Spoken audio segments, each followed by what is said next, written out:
ਇੱਕ ਫੌਜੀ ਹਮੇਸ਼ਾ ਸੁਪਨੇ 'ਚ ਨਜ਼ਰ ਆਉਂਦਾ ਹੁੰਦਾ ਸੀਗਾ। ਕਿਤੇ ਉਹਦੇ ਨੈਣ ਨਕਸ਼ ਇਦਾਂ ਦੀ ਤਾਂ ਨਹੀਂ ਸੀਗੀ? ਕਿਹੜੀ ਲੜਾਈ ਹੈ ਜਿਹੜੀ ਫੌਜਣ ਬਿਨਾਂ ਹਥਿਆਰਾਂ ਤੋਂ ਲੜਦੀ ਆ? ਮਤਲਬ ਇਹ ਦੱਸਣਾ ਨਾ ਬੜਾ ਮੁਸ਼ਕਿਲ ਹੈ। ਤੇ ਤੂੰ ਤਾਂ ਸਰਹੱਦਾਂ ਤੇ ਦੇਸ਼ ਦੀ ਰਾਖੀ ਕਰਦਾ ਫਿਰਦਾ, ਇੱਧਰ ਜਣਾ ਖਾਣਾ ਤੇਰੇ ਘਰ 'ਚ ਸੰਨ ਲਾਉਣ ਨੂੰ ਫਿਰਦਾ। ਜਿਹੜਾ ਇਹ ਮਨੀਪੁਰਨ ਦੇ ਵਿੱਚ ਕਾਂਡ ਹੋਇਆ ਤੇ ਜਿਹੜੀ ਉਹ ਲੇਡੀ ਸੀਗੀ ਨਾ, ਉਹ ਫੌਜੀ ਦੀ ਪਤਨੀ ਸੀ। ਜੇ ਘਰ ਦੀ ਇੱਜ਼ਤ ਹੀ ਲੁੱਟੀ ਗਈ ਤਾਂ ਦੇਸ਼ ਦੀ ਇੱਜ਼ਤ ਬਚਾ ਕੇ ਕੀ ਕਰੇਗਾ? ਇਹ ਇੱਕ ਫੌਜੀ ਦੇ ਜੀਵਨ ਦੀ ਤਰਾਸਦੀ ਵੀ ਹੈਗੀ ਆ। ਉਹਦੀ ਜਿਹੜੀ ਕਮਾਈ ਹੁੰਦੀ ਆ ਉਹਦਾ ਫਾਇਦਾ ਤਾਂ ਸਾਰੇ ਚੱਕ ਲੈਂਦੇ ਆ, ਪਰ ਅਖੀਰ ਤੇ ਉਹਦੇ ਨਾਲ ਕੋਈ ਖੜਦਾ ਨਹੀਂ।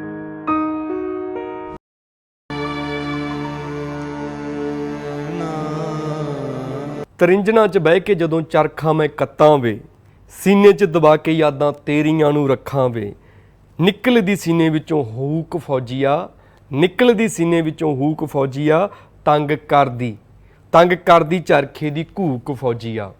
ਸਤਿ ਸ਼੍ਰੀ ਅਕਾਲ ਜੀ। ਪ੍ਰੋਗਰਾਮ ਸਾਹਿਤਕ ਤੰਦਾਂ ਦੇ ਵਿੱਚ ਸਵਾਗਤ ਹੈ ਤੁਹਾਡਾ। ਅੱਜ ਸਾਹਿਤ ਦੀ ਤੰਦ ਕਿਹੜੀ ਪੈਣੀ ਹੈ ਤੁਹਾਨੂੰ ਦੱਸਦੇ ਹਾਂ। ਸਟਾਰਟਿੰਗ ਦੇ ਵਿੱਚ ਫੌਜੀਆਂ ਦਾ ਜ਼ਿਕਰ ਹੋਇਆ, ਸੋ ਅੱਜ ਜਿਹੜਾ ਮਾਹੌਲ ਸਾਰਾ ਹੋਊਗਾ ਇਹ ਥੋੜ੍ਹਾ ਬਹੁਤਾ ਨਹੀਂ, ਬਹੁਤਾ ਸਾਰਾ ਇੱਧਰ ਹੀ ਹੋਊਗਾ।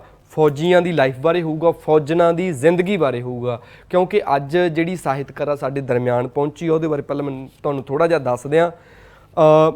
ਭਵਾਨੀਗੜ੍ਹ ਨਾਨਕੇ ਪਿੰਡ ਉਹਨਾਂ ਦਾ ਜਨਮ ਹੁੰਦਾ, ਪਟਿਆਲੇ ਪੜ੍ਹਾਈ ਹੁੰਦੀ ਆ, ਕਹਿ ਲਓ ਵੀ ਪਾਲਣ ਪੋਸ਼ਣ ਹੁੰਦਾ। ਉਸ ਤੋਂ ਬਾਅਦ ਵਿਆਹ ਕੇ ਡੇਰਾਬੱਸੀ ਦੇ ਨਾਲ ਇੱਕ ਪਿੰਡ ਆ ਪਰਾਗਪੁਰ, ਉੱਥੇ ਵਿਆਹ ਕੇ ਆਉਂਦੇ ਨੇ ਤੇ ਫੌਜੀ ਨਾਲ ਉਹਨਾਂ ਦਾ ਵਿਆਹ ਹੁੰਦਾ। ਤੇ ਉਹਨਾਂ ਦੀ ਕਿਤਾਬ ਜਿਹੜੀ ਸਭ ਤੋਂ ਜ਼ਿਆਦਾ ਮਕਬੂਲ ਹੋਈ ਆ, ਪਹਿਲੀ ਕਿਤਾਬ ਸੀ ਉਹਨਾਂ ਦੀ, ਜਦੋਂ ਕੋਈ ਫੌਜਣ ਹੁੰਦੀ ਹੈ। ਫੌਜਣਾਂ ਦੇ ਦਰਦ ਨੂੰ, ਵੇਦਨਾ ਨੂੰ ਉਹਨਾਂ ਨੇ ਆਪਣੀਆਂ ਕਹਾਣੀਆਂ ਦੇ ਵਿੱਚ ਲਿਖਿਆ ਤੇ ਲਿਖ ਕੇ ਲੋਕਾਂ ਸਾਹਮਣੇ ਰੱਖਿਆ। ਕੀ ਕਠਿਨਾਈਆਂ ਹੁੰਦੀਆਂ ਨੇ ਫੌਜਣਾਂ ਦੀ ਜ਼ਿੰਦਗੀ ਦੇ ਵਿੱਚ, ਕਿਹੜੇ ਦੁੱਖ ਦਰਦ ਹੁੰਦੇ ਨੇ, ਤੇ ਫੌਜਣਾਂ ਕਿਹੜੀ ਲੜਾਈ ਬਿਨਾਂ ਹਥਿਆਰਾਂ ਤੋਂ ਲੜਦੀਆਂ ਨੇ, ਇਹ ਵੀ ਜਾਣਾਂਗੇ। ਉਸ ਤੋਂ ਬਿਨਾਂ ਮੈਂ ਤੁਹਾਨੂੰ ਦੱਸ ਦਿਆਂ ਕਿ ਉਹਨਾਂ ਦੀਆਂ 5 ਕਿਤਾਬਾਂ ਆ ਚੁੱਕੀਆਂ ਨੇ, ਕਹਾਣੀਆਂ ਦੀਆਂ ਕਿਤਾਬਾਂ ਨੇ। ਮੋਹ ਦੀਆਂ ਤੰਦਾਂ, ਲਾਪਤਾ, ਦਰਦ ਪਰਿੰਦੇ ਦਾ, ਤੇ ਬਾਬਲ ਮੇਰੀਆਂ ਗੁੱਡੀਆਂ ਤੇਰੇ ਘਰ ਰਹਿ ਗਈਆਂ। ਇਹ ਸਾਰੀਆਂ ਕਹਾਣੀਆਂ ਦੇ ਸੰਗ੍ਰਹਿ ਨੇ, ਮਿੰਨੀ ਕਹਾਣੀਆਂ ਤੋਂ ਕਹਾਣੀਆਂ। ਤੇ ਅੱਗੇ ਦੇਖਦੇ ਨਾਵਲ ਵੱਲ ਵੀ ਜਾਂਦੇ ਨੇ ਮੈਮ ਕਿ ਨਹੀਂ, ਪਰ ਪਹਿਲਾਂ ਮੈਨੂੰ ਉਹਦਾ ਸਵਾਗਤ ਕਰਨ ਦੀ ਖੁਸ਼ੀ ਹਾਸਲ ਕਰ ਲਾਂ। ਮੈਮ ਤੁਹਾਡਾ ਬਹੁਤ ਬਹੁਤ ਸਵਾਗਤ। ਮਨਜੀਤ ਕੌਰ ਮੀਤ, ਸਤਿ ਸ਼੍ਰੀ ਅਕਾਲ।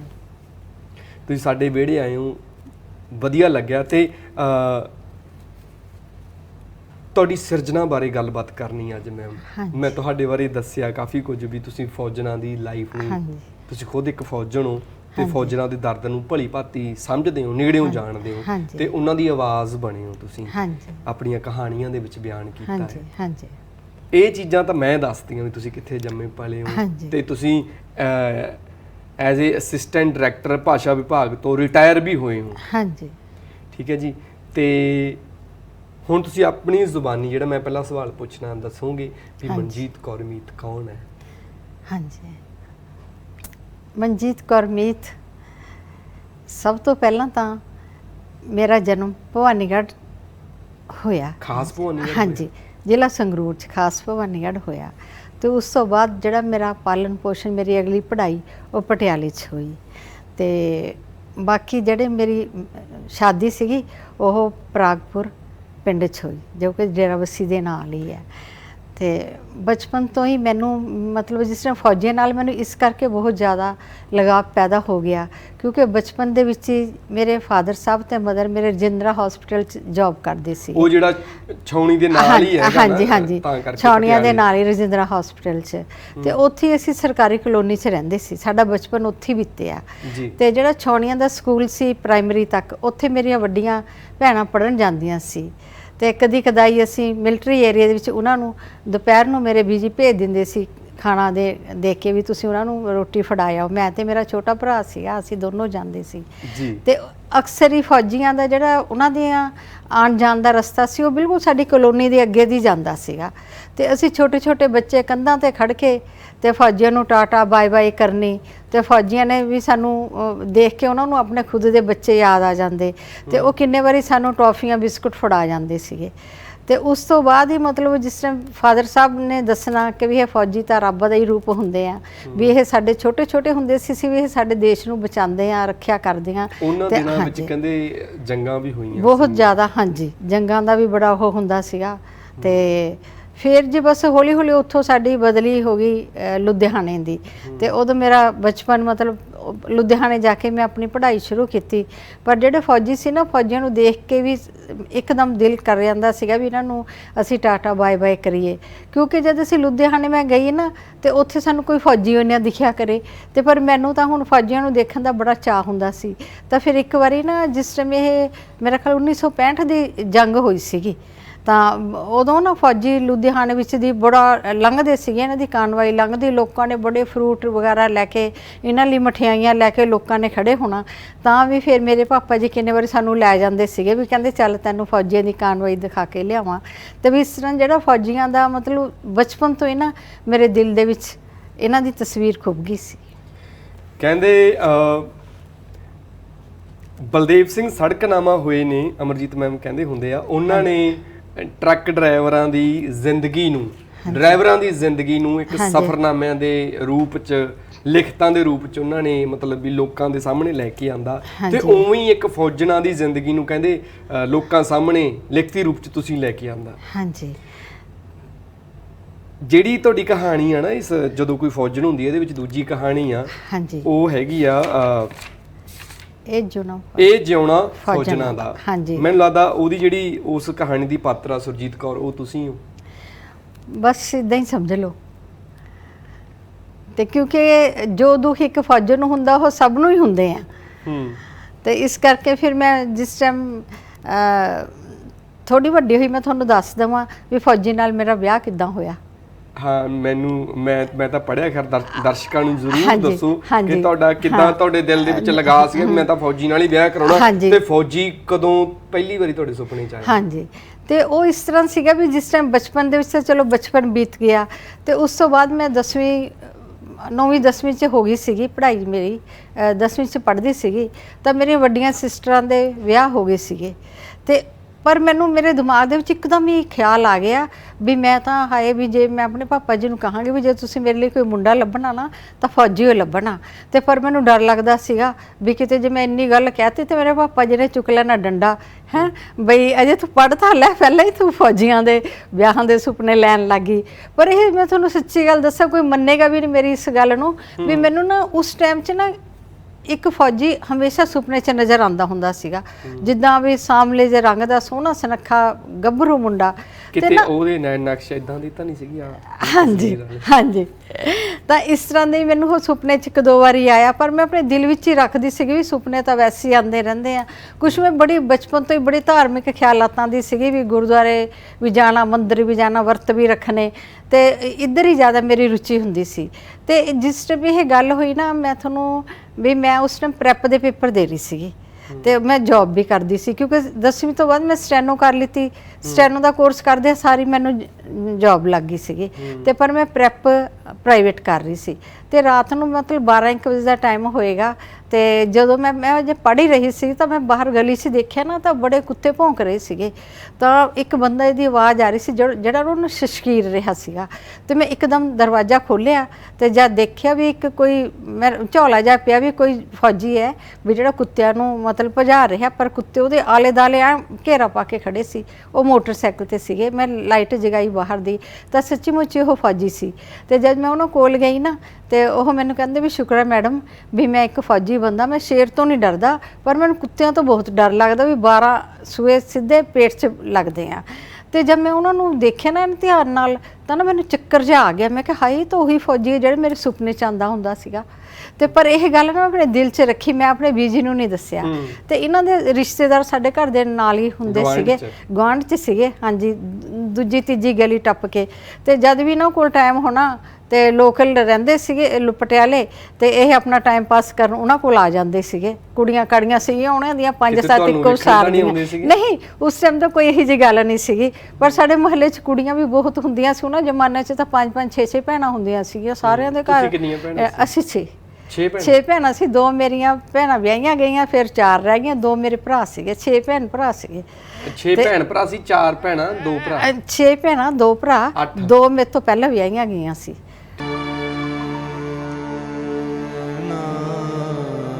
ਮੈਮ ਤੁਹਾਡਾ ਨੰਬਰ ਆ ਗਿਆ ਸੀ ਮਤਲਬ ਵਿਆਹ ਲਈ।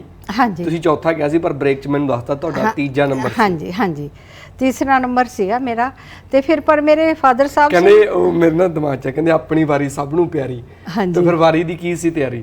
ਹਾਂਜੀ, ਤੇ ਵਾਰੀ ਦੀ ਤਿਆਰੀ ਇਹੀ ਸੀਗੀ। ਤੇ ਮੇਰੇ ਪਾਪਾ ਜੀ ਕਹਿੰਦੇ ਵੀ ਚੱਲ ਹੁਣ ਵੀ ਇੰਨੀਆਂ ਕੁੜੀਆਂ ਹੈਗੀਆਂ, ਪਰ ਉਹ ਨਾ ਦਿਲ ਦੇ ਬੜੇ ਵੱਡੇ ਸੀਗੇ, ਮੈਨੂੰ ਪੜ੍ਹਨ ਦਾ ਬੜਾ ਸ਼ੌਂਕ ਸੀ। ਤੇ ਉਹ ਕਹਿੰਦੇ ਵੀ ਤੂੰ ਆਪਣੀ ਪੜ੍ਹਾਈ ਕਰ ਪੂਰੀ। ਤੇ ਪਰ ਜਿਸ ਟਾਈਮ ਇਹ ਗੱਲ ਹੋਈ ਤਾਂ ਫੌਜੀ ਸਾਹਿਬ ਸਾਡੇ ਗਲੀ ਵਿੱਚ ਦੀ ਲੰਘਦੇ ਹੁੰਦੇ ਸੀਗੇ, ਤੇ ਇਹਨਾਂ ਨੂੰ ਦੇਖ ਕੇ ਨਾ ਸਾਰੇ ਮੁਹੱਲੇ ਦੀਆਂ ਕੁੜੀਆਂ ਬਾਹਰ ਆ ਜਾਂਦੀਆਂ ਵੀ ਫੌਜੀ ਆ ਗਿਆ, ਫੌਜੀ ਆ ਗਿਆ, ਕਿਉਂਕਿ ਇਹ ਇੱਕ ਤਾਂ ਬੜੇ ਖੂਬਸੂਰਤ ਸੀ ਤੇ ਮੈਂ ਵੀ ਤਾਂ ਫਿਰ ਉਹਨਾਂ ਵਿੱਚ ਹੀ ਸੀਗੀ। ਅੱਛਾ, ਫਿਰ ਨਾ ਜਿੱਥੇ ਇਹ ਜਾਂਦੇ ਸੀਗੇ ਸਾਰੀਆਂ ਕੁੜੀਆਂ ਜਾਂਦੀਆਂ, ਮੈਂ ਵੀ ਤਾਂ ਫਿਰ ਉਹਨਾਂ ਵਿੱਚ ਹੀ ਸੀ। ਤੇ ਫਿਰ ਜਿਨ੍ਹਾਂ ਦੇ ਘਰ ਇਹ ਜਾਂਦੇ ਹੁੰਦੇ ਸੀ ਆਪਣੇ ਰਿਸ਼ਤੇਦਾਰਾਂ ਦੇ, ਫਿਰ ਉਹਨਾਂ ਦੀ ਕੁੜੀ ਆਈ ਸਾਡੇ ਘਰ। ਤੇ ਫਿਰ ਉਹਨੇ ਮੇਰੇ ਬੀਜੀ ਨਾਲ ਗੱਲ ਕੀਤੀ, ਕਹਿੰਦੀ ਵੀ ਸਾਡੇ ਘਰ ਸਾਡਾ ਰਿਸ਼ਤੇਦਾਰ ਇੱਕ ਫੌਜੀ ਆਂਦਾ ਵੀ ਇੱਥੇ ਹੈ ਮਿਲਟਰੀ 'ਚ, ਵੀ ਉਹਨੂੰ ਨਾ ਕੋਈ ਵਿਆਹ ਵਾਸਤੇ ਕੁੜੀ ਚਾਹੀਦੀ ਆ ਆਂਟੀ, ਵੀ ਤੁਸੀਂ ਮਨਜੀਤ ਦਾ ਰਿਸ਼ਤਾ ਕਰਾ ਦਿਓ ਉਸ ਦੇ ਨਾਲ। ਤਾਂ ਮੇਰੇ ਬੀਜੀ ਕਹਿੰਦੇ ਵੀ ਤੁਸੀਂ ਵੀ ਤਾਂ 3-4 ਭੈਣਾਂ, ਤੁਸੀਂ ਕਿਉਂ ਨਹੀਂ ਕਰਵਾ ਲੈਂਦੀਆਂ? ਵੀ ਮੈਂ ਤਾਂ ਆਪਣੀ ਕੁੜੀ ਨੂੰ ਕਦੀ ਨਾ ਫੌਜੀ ਨਾਲ ਵਿਆਹਾਂ, ਚਾਹੇ ਖੂਹ 'ਚ ਧੱਕਾ ਦੇ ਦੇਵਾਂ ਉਸ ਨੂੰ। ਤੇ ਫਿਰ ਮੇਰੇ ਪਾਪਾ ਜੀ ਕਹਿੰਦੇ ਵੀ ਨਹੀਂ। ਫਿਰ ਉਹਦੇ ਫਾਦਰ ਸਾਹਿਬ ਆਏ ਸਾਡੇ ਘਰ, ਤੇ ਫਿਰ ਮੇਰੇ ਪਾਪਾ ਜੀ ਨੇ ਉਹਨਾਂ ਨੂੰ ਚੰਗੀ ਤਰ੍ਹਾਂ ਘਰ ਬਿਠਾਇਆ, ਗੱਲਬਾਤ ਕੀਤੀ। ਤੇ ਉਹ ਕਹਿੰਦੇ ਵੀ ਮੈਂ ਤਾਂ ਮਾਸਟਰ ਜੀ ਵੀ ਮੈਂ ਆਪਣੀ ਬੇਟੀ ਦਾ ਵਿਆਹ ਫੌਜੀ ਨਾਲ ਨਹੀਂ ਕਰ ਸਕਦਾ। ਤੇ ਪਰ ਫੌਜੀ ਨਾਲ ਤਾਂ ਮੇਰਾ ਲਗਾਅ ਹੋ ਗਿਆ ਸੀਗਾ। ਤੇ ਫਿਰ ਮੈਂ ਨਾ ਫਿਰ ਘਰ 'ਚ ਬੜੀ ਖਿੱਚੋਤਾਣ ਹੁੰਦੀ ਸੀਗੀ। ਤਾਂ ਫਿਰ ਮੈਂ ਇੱਕ ਦਿਨ ਆਪਣੇ ਪਾਪਾ ਜੀ ਨੂੰ ਕਹਿ ਹੀ ਦਿੱਤਾ। ਤੇ ਇਹਨਾਂ ਨੇ ਮੈਨੂੰ ਫੌਜੀ ਸਾਹਿਬ ਨੇ ਉਹਨਾਂ ਦੇ ਘਰ ਬੁਲਾਇਆ, ਕਹਿੰਦੇ ਵੀ ਦੇਖੋ ਵੀ ਮੈਨੂੰ ਤਾਂ ਕੋਈ ਦਾਜ ਨਹੀਂ ਚਾਹੀਦਾ, ਦਹੇਜ ਨਹੀਂ ਚਾਹੀਦਾ। ਉਹਨਾਂ ਦਿਨਾਂ 'ਚ ਨਾ ਦਾਜ ਪ੍ਰਥਾ ਬੜੀ ਚੱਲ ਰਹੀ ਸੀ। ਇਹ ਕਹਿੰਦੇ ਅਸੀਂ ਤਾਂ ਜਿੰਨੇ ਵੀ ਕੁਆਰੇ ਫੌਜੀ ਆ ਨਾ, ਸਭ ਨੇ ਕਸਮਾਂ ਖਾਈਆਂ ਵੀ ਅਸੀਂ ਕਿਸੇ ਨੇ ਵੀ ਦਾਜ ਨਹੀਂ ਲੈਣਾ। ਵੀ ਚਲੋ ਤੁਸੀਂ ਕਬੀਲਦਾਰ ਆ, ਤੇਰੇ ਫਾਦਰ ਸਾਹਿਬ ਕਬੀਲਦਾਰ ਆ, ਪਹਿਲਾਂ ਹੋਰ ਵੀ ਉਹਨਾਂ ਦੇ ਕੁੜੀਆਂ ਹੈਗੀਆਂ ਤੇ ਤੋਂ ਬਿਨਾਂ, ਤੇ ਵੀ ਮੈਂ ਦਾਜ ਨਹੀਂ ਲਊਂਗਾ ਬਿਲਕੁਲ ਵੀ, ਮੈਨੂੰ ਤਾਂ ਸਿਰਫ ਨੌਕਰੀ ਵਾਲੀ ਕੁੜੀ ਚਾਹੀਦੀ ਆ ਵੀ ਜੌਬ ਲੱਗੀ ਹੋਵੇ। ਤੇ ਮੈਂ ਕਿਹਾ ਵੀ ਦੇਖੋ ਮੇਰੀ ਰੈਗੂਲਰ ਤਾਂ ਜੌਬ ਹੈ ਨਹੀਂ। ਉਹਨਾਂ ਦਿਨਾਂ ਵਿੱਚ ਤਾਂ 6-6 ਮਹੀਨੇ ਦੀ ਨੌਕਰੀ ਮਿਲਦੀ ਸੀ, ਹੈ ਨਾ। ਉਹਨਾਂ ਦਿਨਾਂ ਦੇ ਵਿੱਚ ਵੀ ਮੈਂ ਭਾਸ਼ਾ ਭਾਗ ਦੇ ਵਿੱਚ ਹੀ ਐਡਹੌਕ ਤੇ ਸਟੈਨੋ ਲੱਗੀ ਹੋਈ ਸੀਗੀ। ਰੈਗੂਲਰ ਤਾਂ ਮੈਂ ਬਾਅਦ 'ਚ ਆਈ ਹਾਂ। ਤਾਂ ਮੈਂ ਕਿਹਾ ਵੀ ਮੇਰੀ ਤਾਂ ਕਦੀ ਵੀ ਹਟ ਸਕਦੀ ਹੈ ਜੌਬ। ਕਹਿੰਦੇ ਨਹੀਂ ਕੋਈ ਗੱਲ ਨਹੀਂ, ਵੀ ਚਲੋ ਠੀਕ ਹੈ। ਤੇ ਇਸ ਤਰ੍ਹਾਂ ਫਿਰ ਘਰਦਿਆਂ ਦੇ ਵਿੱਚ ਬੜੀ ਮਤਲਬ ਸਾਡੇ ਘਰ ਦੇ ਵਿੱਚ ਨਾ ਬਹੁਤ ਜਿਵੇਂ ਚੁੱਪੀ ਛਾ ਗਈ ਸੀਗੀ ਵੀ ਹੁਣ ਇਸ ਕੁੜੀ ਨੇ ਮੰਨਣਾ ਤਾਂ ਹੈ ਨਹੀਂ। ਤਾਂ ਮੈਂ ਆਪਣੇ ਪਾਪਾ ਜੀ ਨੂੰ ਲਾਲਚ ਦੇਣਾ ਵੀ ਪਾਪਾ ਜੀ ਉਹਨੇ ਕਿਹੜਾ ਕੋਈ ਦਾਜ ਦਹੇਜ ਲੈਣਾ ਸਾਡੇ ਕੋਲੋਂ, ਹੈ ਵੀ ਉਹ ਤਾਂ ਕਹਿੰਦਾ 2 ਕੁੜੀਆਂ 'ਚ ਮੈਨੂੰ ਕੁੜੀ ਚਾਹੀਦੀ ਹੈ। ਪਾਪਾ ਜੀ ਕਹਿੰਦੇ ਚਾਹੇ ਨਾ ਮੈਨੂੰ ਜਿੰਨਾ ਮਰਜ਼ੀ GPF ਕਢਾਉਣਾ ਪਏ, ਮੈਂ ਤੈਨੂੰ ਟਰੱਕ ਭਰ ਕੇ ਦਾਜ ਦੇ ਦੂੰਗਾ, ਪਰ ਇੱਕ ਵਾਰੀ ਤੂੰ ਮਨਾ ਕਰ ਦੇ ਵੀ ਮੈਂ ਨਹੀਂ ਫੌਜੀ ਨਾਲ ਵਿਆਹ ਕਰਨਾ, ਫੌਜੀ ਨਾਲ ਨਹੀਂ ਤੋਰਨੀ। ਹਾਂ ਮੈਂ ਨਹੀਂ ਫੌਜੀ ਨਾਲ ਤੋਰਨੀ। ਕਹਿੰਦੇ ਦੇਖਦੀ ਜਾ ਤੂੰ, ਹੁਣ ਡਰੈਸ ਦੇਖ ਕੇ ਤੂੰ ਮਰੀ ਆ ਨਾ, ਤਾਂ ਫੌਜੀਆਂ ਦੀਆਂ ਫੌਜਣਾਂ ਦੀਆਂ ਜ਼ਿੰਦਗੀਆਂ ਨਾ ਆਈਆਂ ਨਾ ਪੱਤਨਾਂ ਤੇ ਖੜ ਖੜ ਰੋਂਦੀਆਂ, ਤੈਨੂੰ ਗਾਣਾ ਵੀ ਸੁਣਾ ਦੂੰਗਾ ਮੇਰੇ ਫਾਦਰ ਸਾਹਿਬ ਕਹਿੰਦੇ। ਮੈਂ ਕਿਹਾ ਨਾ ਬਸ ਮੈਂ ਤਾਂ ਹੁਣ ਆਪਣੇ ਮਨ 'ਚ ਧਾਰ ਲਿਆ। ਤੇ ਫਿਰ ਇਹ ਫੌਜੀ ਸਾਹਿਬ ਇਦਾਂ ਦੇ ਸੀ। ਫਿਰ ਜਦ ਇਹਨਾਂ ਨੂੰ ਪਤਾ ਲੱਗਿਆ ਤਾਂ ਫਿਰ ਇਹ ਆਪ ਹੀ ਸਾਡੇ ਘਰ ਆ ਗਏ ਮੇਰੇ ਪਾਪਾ ਜੀ ਨੂੰ ਮਿਲਣ। ਸਿੱਧੀ ਗੱਲ ਕਰ, ਹਾਂ ਸਿੱਧੇ ਹੀ ਆ ਗਏ। ਹੈ ਤੁਹਾਡੀ ਆਪਸ 'ਚ ਇਨ ਬਿਟਵੀਨ ਕੋਈ ਗੱਲ ਨਹੀਂ ਹੋਈ? ਇਹ ਨਹੀਂ ਸੀ ਸਾਡਾ ਕੋਈ ਲਫ਼ਜ਼ ਦਾ ਚੱਕਰ ਨਹੀਂ ਸੀ, ਸਿਰਫ ਚੁਆਇਸ ਸੀਗੀ। ਤੇ ਪਰ ਦਿਲਾਂ ਦੇ ਵਿੱਚ ਪਿਆਰ ਦੀ ਲੋਹ ਤਾਂ ਫੁੱਟ ਗਈ। ਹਾਂ ਵੀ ਮੈਂ ਫੌਜੀ ਸਾਹਿਬ ਨਾਲ ਹੀ ਵਿਆਹ ਕਰਾਉਣਾ। ਇਹਨਾਂ ਨੂੰ ਇਹ ਸੀਗਾ ਵੀ ਮੈਂ ਨੌਕਰੀ ਵਾਲੀ ਕੁੜੀ ਦੇਖਣੀ ਆ। ਤੇ ਇਹਨਾਂ ਨੂੰ ਇਹ ਨਹੀਂ ਸੀਗਾ ਵੀ ਮੈਂ ਸੋਹਣੀ ਆ ਜਾਂ ਨਹੀਂ ਸੋਹਣੀ, ਜਾਂ ਕੱਦ ਕਾਠ ਨਹੀਂ ਮਿਲਦਾ, ਜਾਂ ਇਹ ਆ ਫਲਾਣਾ। ਇਹਨਾਂ ਨੇ ਤਾਂ ਫਿਰ ਵੀ ਜੌਬ ਕਰਦੀ ਆ ਵੀ ਚਲੋ। ਅੱਜ ਇੱਕ ਗੱਲ ਹੋਰ ਆ ਦਿਮਾਗ 'ਚ ਹੁਣੀ ਆਈ ਆ ਵੀ ਘਰ ਦੇ ਜੇ ਇਹ ਕਹਿੰਦੇ ਵੀ ਤੁਸੀਂ ਕਹਿੰਦੇ ਵੀ ਮੈਂ ਫੌਜੀ ਨਾਲ ਵਿਆਹ ਕਰਾਉਣਾ, ਜੇ ਕਹਿੰਦੇ ਅਸੀਂ ਕੋਈ ਹੋਰ ਫੌਜੀ ਲੱਭ ਦਿੰਨੇ ਆ, ਫਿਰ ਉਹਨਾਂ ਨੇ ਤਾਂ ਕਸਮੀ ਖਾ ਲਈ ਸੀ ਫੌਜੀ ਨਾਲ ਕਰਨਾ ਹੀ ਨਹੀਂ। ਪਰ ਇਹ ਵੀ ਤੁਸੀਂ ਅਗਲੀ ਸ਼ਰਤ ਤੱਕ ਨਹੀਂ ਮੈਂ ਉਸੇ ਫੌਜੀ ਨਾਲ ਕਰਾਉਣਾ। ਪਰ ਇਹਨਾਂ ਨੂੰ ਵੀ ਇਹ ਅੱਛਾ। ਫਿਰ ਮੇਰੇ ਪਾਪਾ ਜੀ ਕਹਿੰਦੇ ਵੀ ਇਹ ਜਿਹੜਾ ਫੌਜੀ ਹੈ ਨਾ, ਘੱਗਰ ਦੇ ਢਾਹੇ ਤੇ ਪਿੰਡ ਹੈ ਇਹਦਾ, ਨਾਲ ਹੀ ਕਹਿੰਦੇ ਛੱਤ ਬੀੜ ਹੈ। ਰਾਤ ਨੂੰ ਏਡੇ ਸ਼ੇਰ ਕਹਿੰਦੇ ਜਦ ਦਹਾੜਦੇ ਆ ਨਾ, ਕਹਿੰਦੇ ਤੇਰੇ ਤੋਂ ਨੀਂਦ ਨਹੀਂ ਆਇਆ ਕਰਨੀ ਤੈਨੂੰ। ਉਤੋਂ ਤਾਂ ਕੁੱਤਿਆਂ ਤੋਂ ਵੀ ਡਰਦਾ। ਕਹਿੰਦੇ ਵੀ ਇਸ ਕਰਕੇ ਨਾ ਵੀ ਤੂੰ ਅਜੇ ਵੀ ਖਿਆਲ ਛੱਡ ਦੇ। ਉਹ ਫਿਰ ਜੀ ਉਹਨਾਂ ਦਿਨਾਂ ਵਿੱਚ ਤਾਂ ਮਾਮਿਆਂ ਨੂੰ ਵੀ ਬੁਲਾ ਲੈਂਦੇ ਸੀ, ਚਾਚੇ ਤਾਏ ਜਦ ਹੈ ਨਾ ਰਿਸ਼ਤੇ ਕਰਦੇ ਸੀਗੇ ਪੂਰੇ ਘਰ 'ਚ, ਸਭ ਨੂੰ ਬੁਲਾ ਲਿਆ, ਕੋਈ ਵੀ ਨਹੀਂ ਸੀ ਬੰਦਾ ਮੰਨਦਾ। ਬਸ ਇੱਕ ਮਲੋਏ ਦੇ ਮੇਰੇ ਚਾਚਾ ਜੀ ਸੀਗੇ, ਕਿਰਪਾਲ ਸਿੰਘ ਬੈਂਕ ਮੈਨੇਜਰ ਸੀ। ਉਹ ਕਹਿੰਦੇ ਚੱਲ ਬਾਈ, ਕਹਿੰਦੇ ਹੁਣ ਫੌਜੀ ਮਾੜਾ ਤਾਂ ਹੈ ਨਹੀਂ, ਵੀ ਚਲੋ ਕਹਿੰਦੇ ਜਿੱਦਾਂ ਮਰਜ਼ੀ ਕਰੋ, ਕਹਿੰਦੇ ਕਰ ਦਿਓ ਰਿਸ਼ਤਾ, ਜੇ ਹੁਣ ਇਹ ਕਹਿੰਦੀ ਆ ਤਾਂ ਕਰ ਹੀ ਦਿਓ ਇੱਥੇ। ਤੇ ਫਿਰ ਇਹਨਾਂ ਨੇ ਆਪਣੇ ਆਪ ਹੀ ਸਾਡੇ ਘਰ ਨਾ ਕੈਲੰਡਰ ਲੱਗਿਆ ਹੋਇਆ ਸੀਗਾ, ਇਹਨਾਂ ਨੇ ਆਪ ਹੀ ਨਾ 15 ਅਕਤੂਬਰ ਤੇ 1900 ਹੁਣ ਮੈਂ ਭੁੱਲ ਗਈ ਹੈ, ਤੇ ਉੱਥੇ ਇਹਨਾਂ ਨੇ ਨਾ ਗੋਲ ਚੱਕਰ ਲਗਾ ਦਿੱਤਾ। ਕਹਿੰਦੇ ਵੀ ਬਸ ਇਸ ਦਿਨ ਨੂੰ ਕਹਿੰਦੇ ਮੈਂ ਬਰਾਤ ਲੈ ਕੇ ਆ ਜਾਵਾਂਗਾ, ਵੀ 4 ਬੰਦੇ ਲੈ ਕੇ ਆਉਂਗਾ ਤੇ ਬਸ ਮੈਂ ਲੈ ਜਾਵਾਂਗਾ। ਫੌਜੀ ਵੈਸੇ ਟਾਈਮ ਦੇ ਪੱਕੇ ਹੁੰਦੇ, ਟਾਈਮ ਤੇ ਆ ਗਈ ਸੀ ਬਰਾਤ। ਹਾਂ ਟਾਈਮ ਤੇ ਆ ਗਈ ਸੀ ਬਰਾਤ। ਪਰ ਪੈਂਟ ਜਿਹੜੀ ਪਾਈ ਸੀ ਨਾ ਗਿੱਟਿਆਂ ਤੋਂ ਵੀ ਉੱਚੀ। ਮੈਂ ਕਿਹਾ ਹਾਏ ਕਿਹਦਾ ਫੌਜੀ ਹੈ। ਉਹ ਕਹਿੰਦੇ ਵੀ ਮੈਂ ਰਾਤ ਹੀ ਲੈ ਕੇ ਆਇਆ, ਕੱਪੜੇ ਇਕੱਲੇ ਨੇ, ਮੈਂ ਹੀ ਸਾਰਾ ਕੰਮ ਕਰਨਾ ਸੀਗਾ, ਤੇ ਹੋਰ ਤਾਂ ਕਹਿੰਦੇ ਕੋਈ ਹੈ ਨਹੀਂ ਸੀਗਾ। ਐਂ ਜਿਹੜੀ ਲੱਗਿਆ ਵੀ ਦੇਖੋ ਵੀ ਕਿਦਾਂ ਗਲਤ ਪੈਂਟ ਪਾਈ ਹੋਈ ਆ। ਨਾ ਤੇ ਬਸ ਮੈਂ ਐ ਸੀ ਨਾ ਵੀ ਜਦ ਫੌਜੀ ਸਾਹਿਬ ਨੇ ਡਰੈਸ ਪਾ ਕੇ ਭੰਗੜਾ ਪਾਇਆ ਉੱਥੇ ਆਪਣੀ ਪੂਰੀ ਪਿੰਡ ਦੀ ਮੁੰਡਿਆਂ ਦੀ ਉਹ ਲੈ ਕੇ ਆਏ ਸੀ ਗਰੁੱਪ ਭੰਗੜੇ ਦਾ, ਕਿਉਂਕਿ ਭੰਗੜਾ ਮਾਸਟਰ ਵੀ ਸੀਗੇ, ਸਿੰਗਰ ਵੀ ਸੀਗੇ, ਬੋਲੀਆਂ ਵੀ ਪਾਉਂਦੇ ਸੀ, ਬੀਨ ਵੀ ਵਜਾਉਂਦੇ ਸੀ, ਕਿਹੜਾ ਹਾਂਜੀ ਹਰੇਕ ਸਾਜ਼ ਦੇ ਵਿੱਚ ਮਾਹਰ ਸੀਗੇ। ਹਾਂਜੀ ਢੋਲਕੀ ਵਜਾਉਂਦੇ ਸੀਗੇ ਤੇ ਤਬਲਾ ਵੀ ਵਜਾ ਲੈਂਦੇ ਸੀ ਤੇ ਹਾਰਮੋਨੀਅਮ ਵਗੈਰਾ ਸਭ ਵਜਾਉਂਦੇ ਸੀ, ਕਿਉਂਕਿ ਉਸ ਟਾਈਮ ਇਹਨਾਂ ਦੀ ਦਾੜੀ ਰੱਖੀ ਹੋਈ ਸੀ। ਗੁਰਦੁਆਰੇ ਦੇ ਵਿੱਚ ਕੀਰਤਨ ਵਗੈਰਾ ਵੀ ਕਰਦੇ ਸੀ ਉਸ ਤੋਂ ਪਹਿਲਾਂ। ਕਿਹੜੀ ਚੀਜ਼ ਹੈ ਜਿਹੜੀ ਨਹੀਂ ਕਰਦੇ ਸੀ? ਫਿਰ ਤਾਂ ਸਾਰਾ ਕੁਝ ਹੀ ਕਰਦੇ ਸੀ। ਸਾਰਾ ਕੁਝ ਕਰਦੇ ਸੀ, ਇੱਥੋਂ ਤੱਕ ਮੈਨੂੰ ਪਤਾ ਵੀ ਨਹੀਂ ਸੀ ਹੁੰਦਾ ਜਾਂ ਵਿਆਹ ਤੋਂ ਬਾਅਦ ਵੀ ਘਰ 'ਚ ਨੂਣ ਹੈਗਾ ਕਿ ਮਿਰਚ ਹੈਗਾ ਕਿ ਕੋਈ ਚੀਨੀ ਮੁੱਕੀ ਹੋਈ ਹੈ। ਖਾਣਾ ਵੀ ਬਣਾ ਲੈਂਦੇ? ਕਦੀ ਕਦੀ ਬਣਾ ਦਿੰਦੇ ਸੀ। ਅੱਛਾ, ਲੜਾਈ ਕਿੰਨੀ ਹੁੰਦੀ ਸੀ ਆਪਸ ਵਿੱਚ? ਲੜਾਈ ਤਾਂ ਤੁਹਾਨੂੰ ਪਤਾ ਹੀ ਆ, ਫੌਜੀ ਨਾ ਡਿਸਪਲਿਨ ਦੇ ਪੱਕੇ ਹੁੰਦੇ ਆ। ਇਹ ਨਹੀਂ ਕਿਤੇ ਇਹ ਚੀਜ਼ ਇੱਥੇ ਪਈ ਉੱਥੇ ਵੀ ਫਲਾਣਾ ਨਹੀਂ ਬੰਦਾ ਘਰ ਆਉਣਾ ਚਾਹੀਦਾ, ਉਹ ਨਹੀਂ ਆਉਣਾ ਚਾਹੀਦਾ, ਮਤਲਬ ਇਹ ਹੁਕਮ ਚਲਾਉਂਦੇ ਸੀ। ਉਹਨਾਂ ਕਰਕੇ ਥੋੜਾ ਜਿਹਾ ਮੈਂ ਡਿਪਰੈਸ਼ਨ ਜਿਹੇ 'ਚ ਚਲੀ ਗਈ ਸੀਗੀ ਵੀ ਹੁਣ ਜਿੱਦਾਂ ਸਾਡੇ ਘਰ ਮੇਰੇ ਭਰਾ ਸੀ ਛੋਟੇ, ਉਹਨਾਂ ਦੇ ਦੋਸਤਾਂ ਨੇ ਆ ਜਾਣਾ ਤੇ ਇਹਨਾਂ ਨੂੰ ਵਿੱਚ ਇੰਟਰਫੇਅਰ ਕਰ ਦੇਣਾ ਵੀ ਘਰ 'ਚ ਜਵਾਨ ਕੁੜੀਆਂ ਮੁੰਡੇ ਕਿਉਂ ਆਉਂਦੇ ਆ। ਉਹ ਕਹਿੰਦੇ ਵੀ ਸਾਡੇ ਦੋਸਤ ਆ ਤੇ ਆਉਣਗੇ ਹੀ, ਪਰ ਇਸ ਤਰ੍ਹਾਂ ਦੇ ਇਹਨਾਂ ਦੇ ਨਾ ਨੁਕਤਾਚੀਨੀ ਕਰਨ ਦੀ ਆਦਤ ਸੀਗੀ। ਪਰ ਫਿਰ ਜੇ ਕੋਈ ਗੱਲ ਹੁੰਦੀ ਕਹਿੰਦੇ ਵੀ ਤੂੰ ਗੁੱਸਾ ਨਾ ਕਰਿਆ ਕਰ, ਵੀ ਹੈ ਜੋ ਫੌਜੀ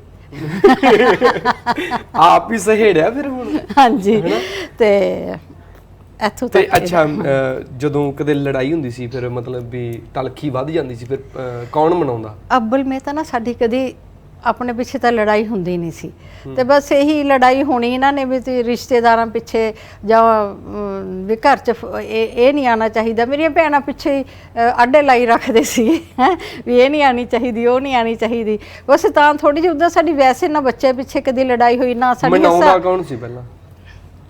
ਮਤਲਬ ਨਾ ਇੰਨਾ ਤਾਂ ਕਦੀ ਯੁੱਧ ਖੜਕਿਆ ਹੀ ਨਹੀਂ ਸੀ ਵੀ ਮਨਾਉਣ ਦੀ ਲੋੜ ਪੈਂਦੀ। ਕਿੰਨੇ ਵਾਰ ਜੇ ਜ਼ਿਆਦਾ ਹੀ ਇਹ ਗੁੱਸੇ ਹੋ ਜਾਂਦੇ ਸੀਗੇ ਨਾ ਤੇ ਮੈਂ ਨਾ ਮੈਨੂੰ ਨਾ ਕੱਲੀ ਸੌਣ ਦੀ ਆਦਤ ਨਹੀਂ ਸੀ, ਮੈਨੂੰ ਡਰ ਲੱਗਦਾ ਹੁੰਦਾ ਸੀ ਬਹੁਤ, ਡਰਪੋਕ ਮੈਂ ਹੁਣ ਵੀ ਬਹੁਤ ਹੈ, ਰਾਤ ਨੂੰ ਕੱਲੀ ਨਹੀਂ ਸੌਂਦੀ ਹੈਗੀ।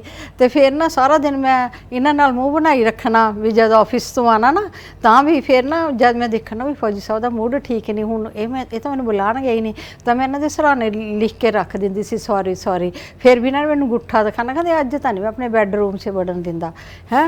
ਤੇ ਫਿਰ ਨਾ ਜਦ ਮਤਲਬ ਫਿਰ ਮੇਰਾ ਦਿਲ ਉਹ ਕਰਨਾ ਵੀ ਹਾਏ ਹੁਣ ਕਿੱਦਾਂ ਕਰਾਂ, ਫਿਰ ਮੈਂ ਪਰਿਕਰਮਾ ਜੀ ਕਰਨੀ ਸ਼ੁਰੂ ਕਰ ਦੇਣੀ ਅੰਦਰ, ਇਹ ਚਾਹੀਦਾ। ਫਿਰ ਸਮਝ ਜਾਂਦੇ ਸੀਗੇ ਵੀ ਇਹਨੇ ਰਾਤ ਨੂੰ ਸੋਣਾ ਨਹੀਂ, ਹੋਰ ਕਿਤੇ ਮਰ ਜਾਵੇ। ਇੱਕ ਵਾਰੀ ਇਹਨਾਂ ਨੇ ਨਾ ਮੇਰਾ ਡਰ ਦੂਰ ਕਰਨ ਵਾਸਤੇ ਪਟਿਆਲੇ ਬਹੁਤ ਬੜਾ ਬੰਗਲਾ ਮਿਲਿਆ ਹੋਇਆ ਸੀ ਸਾਨੂੰ, ਕਹਿੰਦੇ ਕੱਲ੍ਹ ਨੂੰ ਮੇਰੀ ਪੋਸਟਿੰਗ ਹੋ ਜਾਏਗੀ ਫਿਰ ਤੁਸੀਂ ਕਿੱਦਾਂ ਰਹੋਗੇ। ਤਾਂ ਫਿਰ ਇਹਨਾਂ ਨੇ ਮੈਨੂੰ ਬੰਦ ਕਰਤਾ ਸੀ ਅੰਦਰ ਤੇ ਨਾਲ ਮੇਰੇ ਚਾਚੀ ਜੀ ਵੀ ਸੀਗੇ, ਕਹਿੰਦੇ ਅੱਜ ਤੂੰ ਇਦਾਂ ਹੀ ਸੋਏਂਗੀ। ਪਰ ਜਦ ਇਹਨਾਂ ਨੇ ਮੈਨੂੰ 11 ਵਜੇ ਅੰਦਰੋਂ ਕੱਢਿਆ ਨਾ ਤਾਂ ਸੱਚੀ ਮੇਰਾ ਨਾ ਮੈਂ ਬੇਹੋਸ਼ ਹੋ ਕੇ ਗਿਰੀ ਹੋਈ ਸੀਗੀ। ਫਿਰ ਇਹ ਕਹਿੰਦੇ ਉਹ ਵੀ ਇਹ ਤਾਂ ਮਰ ਜੂਗੀ ਹੈ। ਫਿਰ ਉਸ ਦਿਨ ਤੋਂ ਬਾਅਦ ਨਹੀਂ ਇਹਨਾਂ ਨੇ ਮੇਰੇ ਨਾਲ ਮਤਲਬ ਇਸ ਤਰ੍ਹਾਂ ਦਾ ਬਿਹੇਵ ਕੀਤਾ। ਤੁਹਾਡੀ ਇੱਕ ਕਹਾਣੀ ਜਿਹੜੀ ਹੈਗੀ, ਜਦੋਂ ਕੋਈ ਫੌਜਣ ਹੁੰਦੀ ਹੈ, ਫੌਜਣ ਨੂੰ ਜਦੋਂ ਪਤਾ ਲੱਗਦਾ ਉਹ ਜਿਹੜੀ ਚਿੱਠੀ ਛਪਦੀ ਆ ਉਹਦੇ 'ਚ ਅਖਬਾਰ ਦੇ ਵਿੱਚ, ਹਾਂ ਤੇ ਉਹ ਖੂਹ ਵੱਲ ਭੱਜਦੀ ਆ, ਦੌੜਦੀ ਆ ਮਰਨ ਵਾਸਤੇ। ਹਾਂਜੀ, ਇਦਾਂ ਦੇ ਖਿਆਲ ਆਉਂਦੇ ਆ ਚਿੱਤ 'ਚ ਫੌਜਣਾਂ ਦੇ? ਬਿਲਕੁਲ ਆਉਂਦੇ ਆ। ਜਿਸ ਟਾਈਮ ਉਹਨੂੰ ਪਤਾ ਲੱਗਦਾ ਵੀ ਫੌਜੀ ਤਾਂ ਹੁਣ ਆਏਗਾ ਨਹੀਂ ਜਾਂ ਲਾਪਤਾ ਹੋ ਗਿਆ ਤੇ ਉਹਦੇ ਪੇਟ ਦੇ ਵਿੱਚ ਪ੍ਰੈਗਨੈਂਟ ਹੁੰਦੀ ਆ, ਬੱਚਾ ਹੁੰਦਾ ਤੇ ਉਹ ਭੱਜਦੀ ਆ ਖੂਹ ਵੱਲ ਨੂੰ। ਇਹ ਮੇਰੀ ਅੱਖੀ ਦੇਖੀ ਗੱਲ ਹੈ, ਇੱਕ ਪਿੰਡ ਦੀ ਭਾਬੀ ਦੀ ਸੁਣੀ ਹੋਈ ਤੇ ਉਹਨਾਂ ਦੇ ਪਿੰਡ ਦੀ। ਤੇ ਜਿਸ ਟਾਈਮ ਉਹ ਜਾਂਦੀ ਹੈ ਨਾ ਖੂਹ ਵੱਲ ਨੂੰ ਭੱਜਦੀ ਆ ਤਾਂ ਫਿਰ ਉਸਨੂੰ ਲੋਕ ਕਹਿੰਦੇ ਨਹੀਂ ਫੌਜਣ ਨੇ ਸ਼ਰਮ ਕਰ ਤੂੰ ਹੈ ਵੀ ਤੂੰ ਤਾਂ ਮਰ ਜਾਏਗੀ, ਕੱਲ੍ਹ ਨੂੰ ਆਪਣੇ ਫੌਜੀ ਤੇ ਕਲੰਕ ਲਗਾ ਜਾਏਗੀ ਤੇ ਜੇ ਉਹਦੀ ਆਉਣ ਵਾਲੀ ਔਲਾਦ ਤੈਨੂੰ ਲੰਬੇ ਨਹੀਂ ਦੇਗੀ ਵੀ ਬਾਪ ਤਾਂ ਚੱਲ ਮੇਰਾ ਉੱਥੇ ਲਾਪਤਾ ਹੋ ਗਿਆ ਸੀ ਤੇ ਤੂੰ ਖੂਹ 'ਚ ਗਿਰ ਗਈ। ਤਾਂ ਇਸ ਕਰਕੇ ਫਿਰ ਉਸਨੂੰ ਲੋਕ ਵਾਪਸ ਲਿਆਉਂਦੇ ਆ ਮਨਾਮ ਨੂੰ ਕੇ। ਪਰ ਕੁਛ ਦੇਰ ਬਾਅਦ ਵੀ ਜਿਹੜਾ ਉਹਦਾ ਪਤੀ ਆ ਉਹਦਾ ਪਤਾ ਲੱਗ ਜਾਂਦਾ ਵੀ ਉਹ ਥੋੜੀ ਟਾਈਮ ਤੱਕ ਆ ਜਾਏਗਾ ਤੇ ਫਿਰ ਚਲੋ ਉਹਨਾਂ ਦੀ ਵਧੀਆ ਜ਼ਿੰਦਗੀ ਹੋ ਗਈ। ਜੀ, ਬਹੁਤ ਵਧੀਆ ਕਹਾਣੀਆਂ ਨੇ ਇਹਨਾਂ ਦੀਆਂ ਫੌਜੀ ਜੀਵਨ ਦੇ ਉੱਤੇ, ਫੌਜਣਾਂ ਦੀ ਲਾਈਫ ਦੇ ਉੱਤੇ। ਸਾਹਿਤ ਦੀ ਤੰਦ ਪਾਈ ਹੋਈ ਆ ਮੈਂ ਮਨਜੀਤ ਕੌਰ ਮੀਤ ਹੋਰਾਂ ਦੇ ਨਾਲ, ਜਿਨ੍ਹਾਂ ਨੇ ਫੌਜੀ ਜੀਵਨ ਦੇ ਉੱਤੇ, ਫੌਜਣਾਂ ਦੀ ਲਾਈਫ ਦੇ ਉੱਤੇ ਬੜੀਆਂ ਕਹਾਣੀਆਂ, ਮਿੰਨੀ ਕਹਾਣੀਆਂ ਤੇ ਕਹਾਣੀਆਂ ਲਿਖੀਆਂ ਹੋਈਆਂ ਨੇ। ਮੈਮ, ਮੇਰਾ ਸਵਾਲ ਅਗਲਾ ਇਹ ਆ ਤੁਹਾਨੂੰ ਕਿ ਤੁਸੀਂ ਲਿਖਿਆ ਆਪਣੀਆਂ ਕਹਾਣੀਆਂ ਦੇ ਵਿੱਚ ਕਿ ਫੌਜੀ ਤਾਂ ਹਥਿਆਰਾਂ ਨਾਲ ਉੱਥੇ ਲੜਾਈ ਲੜਦਾ, ਪਰ ਫੌਜਣ ਬਿਨਾਂ ਹਥਿਆਰਾਂ ਤੋਂ ਲੜਾਈ ਲੜਦੀ ਆ। ਕਿਹੜੀ ਲੜਾਈ ਆ ਜਿਹੜੀ ਫੌਜਣ ਬਿਨਾਂ ਹਥਿਆਰਾਂ ਤੋਂ ਲੜਦੀ ਆ? ਇਹ ਬਿਲਕੁਲ ਸੱਚ ਹੈ। ਇਹ ਮੈਂ ਇਸ ਦੇ ਵਿੱਚ ਲਿਖਿਆ ਵੀ ਹੋਇਆ, ਮੈਂ ਤੁਹਾਨੂੰ ਸੁਣਾਉਂਦੀ ਹਾਂ ਜੀ, ਪੜ੍ਹ ਕੇ। ਦੇਖੋ, ਵੀ ਫੌਜੀ ਦਾ ਤਾਂ ਜਿਉਂਦੇ ਦਾ ਵੀ ਮੁੱਲ ਤੇ ਮਰੇ ਦਾ ਵੀ ਮੁੱਲ, ਪਰ ਫੌਜਣ ਜਿਉਂਦੀ ਵੀ ਮਰਿਆਂ ਬਰਾਬਰ। ਦੇਖ ਫੌਜੀਆ, ਤੂੰ ਤਾਂ ਸਰਹੱਦ ਤੇ ਸਿਰਫ ਦੇਸ਼ ਦੇ ਦੁਸ਼ਮਣਾਂ ਨਾਲ ਲੜਦਾ ਹੈ, ਪਰ ਤੇਰੀ ਫੌਜਣ ਆਪਣਿਆਂ ਦੇ ਭੇਸ ਵਿੱਚ ਫਿਰਦੇ ਅਨੇਕਾਂ ਦੁਸ਼ਮਣਾਂ ਨਾਲ ਨਿਤ ਨਵੀਆਂ ਲੜਾਈਆਂ ਲੜਦੀ ਏ, ਤੇ ਉਹ ਵੀ ਬਗੈਰ ਹਥਿਆਰਾਂ ਤੋਂ। ਤੇ ਤੂੰ ਤਾਂ ਸਰਹੱਦਾਂ ਤੇ ਦੇਸ਼ ਦੀ ਰਾਖੀ ਕਰਦਾ ਫਿਰਦਾ, ਇੱਧਰ ਜਣਾ ਖਾਣਾ ਤੇਰੇ ਘਰ 'ਚ ਸੰਨ ਲਾਉਣ ਨੂੰ ਫਿਰਦਾ। ਜੇ ਘਰ ਦੀ ਇੱਜ਼ਤ ਹੀ ਲੁੱਟੀ ਗਈ ਤਾਂ ਦੇਸ਼ ਦੀ ਇੱਜ਼ਤ ਬਚਾ ਕੇ ਕੀ ਕਰੇਗਾ? ਉਹ ਹੁਣ ਇਸ ਚੀਜ਼ ਬਾਰੇ ਨਾ ਤੁਹਾਡੇ ਸਾਹਮਣੇ ਇਹ ਉਦਾਹਰਨ ਹੈਗੀ ਹੈ, ਜਿਹੜਾ ਇਹ ਮਨੀਪੁਰਨ ਦੇ ਵਿੱਚ ਕਾਂਡ ਹੋਇਆ, ਤੇ ਜਿਹੜੀ ਉਹ ਲੇਡੀ ਸੀਗੀ ਨਾ, ਉਹ ਫੌਜੀ ਦੀ ਪਤਨੀ ਸੀ, ਤੇ ਉਹ ਕਾਰਗਿਲ ਦੇ ਵਿੱਚ ਉਸਨੇ ਲੜਾਈ ਲੜੀ ਹੈ। ਉਹ ਫੌਜੀ ਸੀ, ਉਹ ਦੇਸ਼ ਦੀ ਰੱਖਿਆ ਕਰ ਰਿਹਾ, ਤੇ ਉਹਦੀ ਔਰਤ ਨਾਲ ਦੇਖੋ ਕੀ ਜਲੀਲਪਣਾ ਕੀਤਾ ਗਿਆ ਉਹਨਾਂ ਦੋ ਔਰਤਾਂ ਨਾਲ, ਜਿਹਦੇ ਵਿੱਚ ਇੱਕ ਇੱਕ ਫੌਜੀ ਦੀ ਔਰਤ ਸੀਗੀ। ਇਹ ਅਜੇ ਮੈਂ ਕੱਲ੍ਹ ਹੀ ਫੇਸਬੁੱਕ ਤੇ ਪੜ੍ਹੀ ਸੀ ਨਿਊਜ਼। ਇਹ ਕਿਹੋ ਜੀ ਮਾਨਸਿਕਤਾ ਹੈਗੀ ਆ ਜਿਹੜੀ ਮਤਲਬ ਵੀ ਇਦਾਂ ਕਿਸੇ ਔਰਤ ਨੂੰ, ਜਿਵੇਂ ਚਾਹੇ ਕੋਈ ਡਾਈਵੋਰਸੀ ਆ, ਚਾਹੇ ਕੋਈ ਵਿਡੋ ਆ, ਚਾਹੇ ਕੋਈ ਫੌਜਣ ਆ, ਉਹਦੇ ਲਈ ਕੀ ਸਮਾਜ ਦੇ ਵਿੱਚ ਇਹ ਕਿੱਦਾਂ ਦੀ ਮਾਨਸਿਕਤਾ ਹੈਗੀ ਆ ਕਿ ਉਹਨੂੰ ਉਪਲਬਧ ਉਹਨੂੰ ਸਮਝ ਲਿਆ ਜਾਂਦਾ ਵੀ ਇਹ ਤਾਂ? ਹਾਂਜੀ ਹਾਂਜੀ ਬਿਲਕੁਲ। ਹਰੇਕ ਮਤਲਬ ਜਿਸ ਤਰ੍ਹਾਂ ਕਹਿੰਦੇ ਆ ਨਾ, ਜਿਹੜਾ ਸਾਡਾ ਸਿਰ ਦਾ ਸਾਈ ਹੈ ਨਾ, ਵੀ ਇਹ ਸਾਡੇ ਇੱਕ ਸਿਰ ਦੀ ਛਤਰੀ ਹੁੰਦਾ, ਠੀਕ ਹੈ ਨਾ। ਚਾਹੇ ਹੁਣ ਮੇਰੇ ਹਸਬੈਂਡ ਸੀਗੇ, ਚਾਹੇ 8 ਸਾਲ ਉਹ ਬੈੱਡ ਤੇ ਪਏ ਰਹੇ, ਕਿਆ ਮਜਾਲਾ ਕਿਸੇ ਨੇ ਮੇਰੇ ਵੱਲ ਕਦੀ ਅੱਖ ਚੁੱਕ ਕੇ ਦੇਖਿਆ ਹੋਵੇ? ਹਾਲਾਂਕਿ ਦੇਖੋ ਮੇਰੀ ਇੰਨੀ ਉਮਰ ਹੈ, ਮੇਰੇ ਪੋਤੇ ਵੀ ਆ, ਮੇਰਾ ਪੋਤਾ ਉਦੈਵੀਰ ਸਿੰਘ ਇਸ ਟਾਈਮ 19ਵੇਂ ਸਾਲ 'ਚ ਲੱਗਿਆ ਹੋਇਆ, ਮੇਰੀ ਪੋਤੀ, ਮੇਰੀ ਨੂੰਹ, ਮੇਰਾ ਬੇਟਾ, ਮੇਰੀ ਆਪਣੀ ਬੇਟੀ, ਮੇਰੀ ਦੋਹਤੀ ਵੀ ਇਸ ਟਾਈਮ 11ਵੇਂ ਸਾਲ 'ਚ ਆ। ਪਰ ਜਦ ਮੇਰੇ ਹਸਬੈਂਡ ਬੈੱਡ ਤੇ ਪਏ ਸੀ ਤਾਂ ਮੈਨੂੰ ਐ ਸੀ ਵੀ ਮੇਰਾ ਸਿਰ ਢਕਿਆ ਹੋਇਆ ਚੁੰਨੀ ਦੇ ਨਾਲ, ਪਰ ਜਿਸ ਟਾਈਮ ਉਹਨਾਂ ਨੇ ਅੱਖਾਂ ਮੀਚ ਲਈਆਂ, ਤੇ ਮੈਂ ਤੁਹਾਨੂੰ ਦੱਸ ਨਹੀਂ ਸਕਦੀ ਵੀ ਕਿਸ ਤਰ੍ਹਾਂ ਲੋਕਾਂ ਨੇ ਆਪਣੀਆਂ ਨਜ਼ਰਾਂ ਬਦਲ ਲਈ। ਕਿੰਨੀਆਂ ਕੁ ਮਤਲਬ ਵੀ ਕਿੰਨਾ ਕੁ ਔਖਾ ਇੱਕ ਇਕੱਲੀ ਔਰਤ ਲਈ ਰਹਿਣਾ? ਮਤਲਬ ਇਹ ਦੱਸਣਾ ਨਾ ਬੜਾ ਮੁਸ਼ਕਿਲ ਹੈ, ਇੱਕ ਮੌਤ ਦੇ ਬਰਾਬਰ ਹੈ। ਇੱਕ ਬੰਦਾ ਮਰ ਨਹੀਂ ਸਕਦਾ ਆਪਣੇ ਰਿਸ਼ਤਿਆਂ ਨੂੰ ਸਮੇਟੀ ਬੈਠਾ, ਆਪਣੇ ਬੱਚਿਆਂ ਨੂੰ, ਜਦੋਂ ਬੱਚਿਆਂ ਦੇ ਫੋਨ 2 ਟਾਈਮ ਆਉਂਦੇ ਆ, ਮੰਮੀ ਤੁਸੀਂ ਠੀਕ ਹੋ, ਵੀ ਪਾਪਾ ਤਾਂ ਚਲੇਗਾ, ਤੁਹਾਡੇ ਬਿਨਾਂ ਸਾਡਾ ਕੋਈ ਨਹੀਂ ਹੈਗਾ। ਹੁਣ ਇੱਕ ਜਵਾਨ ਪੁੱਤ ਨੂੰ ਮਾਂ ਕਿਸ ਤਰ੍ਹਾਂ ਦੱਸ ਸਕਦੀ ਹੈ ਇਹ ਗੱਲ? ਆਪਣੀ ਬੇਟੀ ਨੂੰ ਕਿਸ ਤਰ੍ਹਾਂ ਦੱਸ ਸਕਦੀ ਹੈ? ਇਸ ਕਰਕੇ ਇਹ ਜਿਹੜੀਆਂ ਹਰ ਰੋਜ਼ ਮੈਂ ਮਰਦੀ ਹਾਂ, ਹਰ ਰੋਜ਼ ਮੈਂ ਜਿਉਂਦੀ ਹਾਂ, ਤੇ ਇਹੀ ਹਾਲ ਤੁਸੀਂ ਕਿਸੇ ਵੀ ਵਿਡੋ ਫੌਜਣ ਤੋਂ ਪੁੱਛ ਕੇ ਦੇਖ ਲਓ, ਉਹ ਤੁਹਾਨੂੰ ਇਹੀ ਜਵਾਬ ਦੇਗੀ। ਇੱਕ ਨਾ ਮੇਰੇ ਇੱਕ ਸਵਾਲ ਹੋਰ ਆ ਰਿਹਾ ਸੀਗਾ, ਤੁਸੀਂ ਬੜਾ ਕੁਝ ਹੰਡਾਇਆ ਹੈ ਨਾ, ਇੱਕ ਗੱਲ ਤੁਸੀਂ ਮੈਨੂੰ ਹੋਰ ਦੱਸੀ ਵੀ ਸੀਗੀ ਵੀ ਡਾਕਟਰਾਂ ਨੇ ਕਹਿਤਾ ਸੀ ਕਿ 5 ਸਾਲ ਜਿਉਂਦੇ ਰਹਿ ਸਕਦੇ ਨੇ ਵੱਧ ਤੋਂ ਵੱਧ, ਪਰ ਤੁਹਾਡੀ ਕਹਿ ਲਓ ਵੀ ਸੇਵਾ ਨੇ ਉਹਨਾਂ ਨੂੰ 8 ਸਾਲ ਤੱਕ ਜਿਉਂਦੇ ਰੱਖਿਆ। ਹਾਂਜੀ, ਕਿਉਂਕਿ ਮੈਨੂੰ ਹਰ ਟਾਈਮ ਇਹ ਹੁੰਦਾ ਸੀਗਾ ਨਾ, ਮੈਂ ਫੌਜੀ ਸਾਹਿਬ ਕਰਦੀ ਰਹਿੰਦੀ ਸੀ, ਮੈਨੂੰ ਲੱਗਦਾ ਹੀ ਨਹੀਂ ਸੀਗਾ ਵੀ ਇਹ ਮੇਰੇ ਹਸਬੈਂਡ ਵਾਈਫ ਦਾ ਮੇਰਾ ਕੋਈ ਰਿਸ਼ਤਾ ਹੀ ਨਹੀਂ ਸੀਗਾ ਉਹਨਾਂ ਦੇ ਨਾਲ, ਵੀ ਸਾਡਾ ਇੰਨਾ ਪਿਆਰਾ ਰਿਸ਼ਤਾ ਸੀ। ਤੁਸੀਂ ਦੇਖੋ ਉਹਨਾਂ ਨੇ ਮੇਰੇ ਤੇ ਅੱਖਾਂ ਮੀਚ ਕੇ ਵਿਸ਼ਵਾਸ ਕੀਤਾ, ਹਾਲਾਂਕਿ ਮੇਰੇ ਆਪਣੇ ਵੀ ਲੋਕ ਵੀ ਦੇਖਦੇ ਰਹਿੰਦੇ ਸੀ ਵੀ ਇਹਦਾ ਐਕਟਿਵਾ ਕਦੀ ਖੜਦਾ ਹੀ ਨਹੀਂ ਹੈਗਾ। ਕਿਉਂਕਿ ਦੂਜੀ ਗੱਲ ਤਾਂ ਇਹ ਸੀ ਵੀ ਹਸਬੈਂਡ ਦੀ ਸਾਰੀ, ਬੱਚਾ ਚਲਾ ਗਿਆ ਮੇਰਾ ਬੇਟਾ ਬਾਹਰ, ਤੇ ਸਾਰੀ ਜ਼ਿੰਮੇਵਾਰੀ ਮੇਰੇ ਤੇ ਪੈ ਗਈ। ਉਹਨਾਂ ਦਾ ਲੀਵਰ ਸਰੋਸਿਸ ਸੀ, ਤੇ ਡਾਕਟਰ ਹਰ ਰੋਜ਼ ਮੈਨੂੰ ਕਹਿੰਦਾ ਸੀਗਾ ਵੀ ਕਦੇ ਵੀ ਇਹਨਾਂ ਨੂੰ ਕੁਝ ਹੋ ਸਕਦਾ, ਵੀ ਜਦ ਵੋਮਟਿੰਗ ਆਏਗੀ ਬਲੱਡ ਦੀ, ਤੁਸੀਂ ਇੱਦਾਂ ਸੰਭਾਲਣਾ, ਤੁਸੀਂ ਇਹ ਕਰਨਾ, ਤੁਸੀਂ ਸੋਡੀਅਮ ਨਾ ਘੱਟ ਜੇ, ਪੋਟਾਸ਼ੀਅਮ ਨਾ ਘੱਟ ਜੇ। ਉਹ ਹਰ ਟਾਈਮ ਮੈਨੂੰ ਨਾ ਤਿਆਰ ਰੱਖਦਾ ਸੀ ਵੀ ਇਸ ਟਾਈਮ ਨਾ ਤੁਸੀਂ ਇੱਕ ਆਪਣੇ ਹਸਬੈਂਡ ਨੂੰ ਨਹੀਂ ਰੱਖ ਰਹੇ, ਤੁਸੀਂ ਇੱਕ 1.25 ਮਹੀਨੇ ਦੇ ਬੱਚੇ ਨੂੰ ਪਾਲ ਰਹੇ ਆ। ਕਿਉਂਕਿ ਇਹਨਾਂ ਦਾ ਹਰ ਧਿਆਨ ਰੱਖਣਾ ਵੀ ਠੋਕਰ ਨਾ ਲੱਗ ਜੇ, ਹਰ ਧਿਆਨ ਰੱਖਣਾ। ਪਰ ਫੌਜੀ ਸਾਹਿਬ ਇੰਨੇ ਦਲੇਰ ਸੀ, ਇੰਨਾ ਜਿੰਦਾ ਦਿਲ ਸੀ, ਉਹ ਹਮੇਸ਼ਾ ਇਹੀ ਕਹਿੰਦੇ ਸੀਗੇ ਵੀ ਮੈਨੂੰ ਕੀ ਹੋਇਆ, ਜਦ ਕਿ ਡਾਕਟਰਾਂ ਨੇ ਸਾਫ਼ ਦੱਸ ਦਿੱਤਾ ਸੀਗਾ ਵੀ 95% 5% ਲੀਵਰ ਕੰਮ ਕਰ ਰਿਹਾ ਫੌਜੀ ਸਾਹਿਬ ਤੁਹਾਡਾ।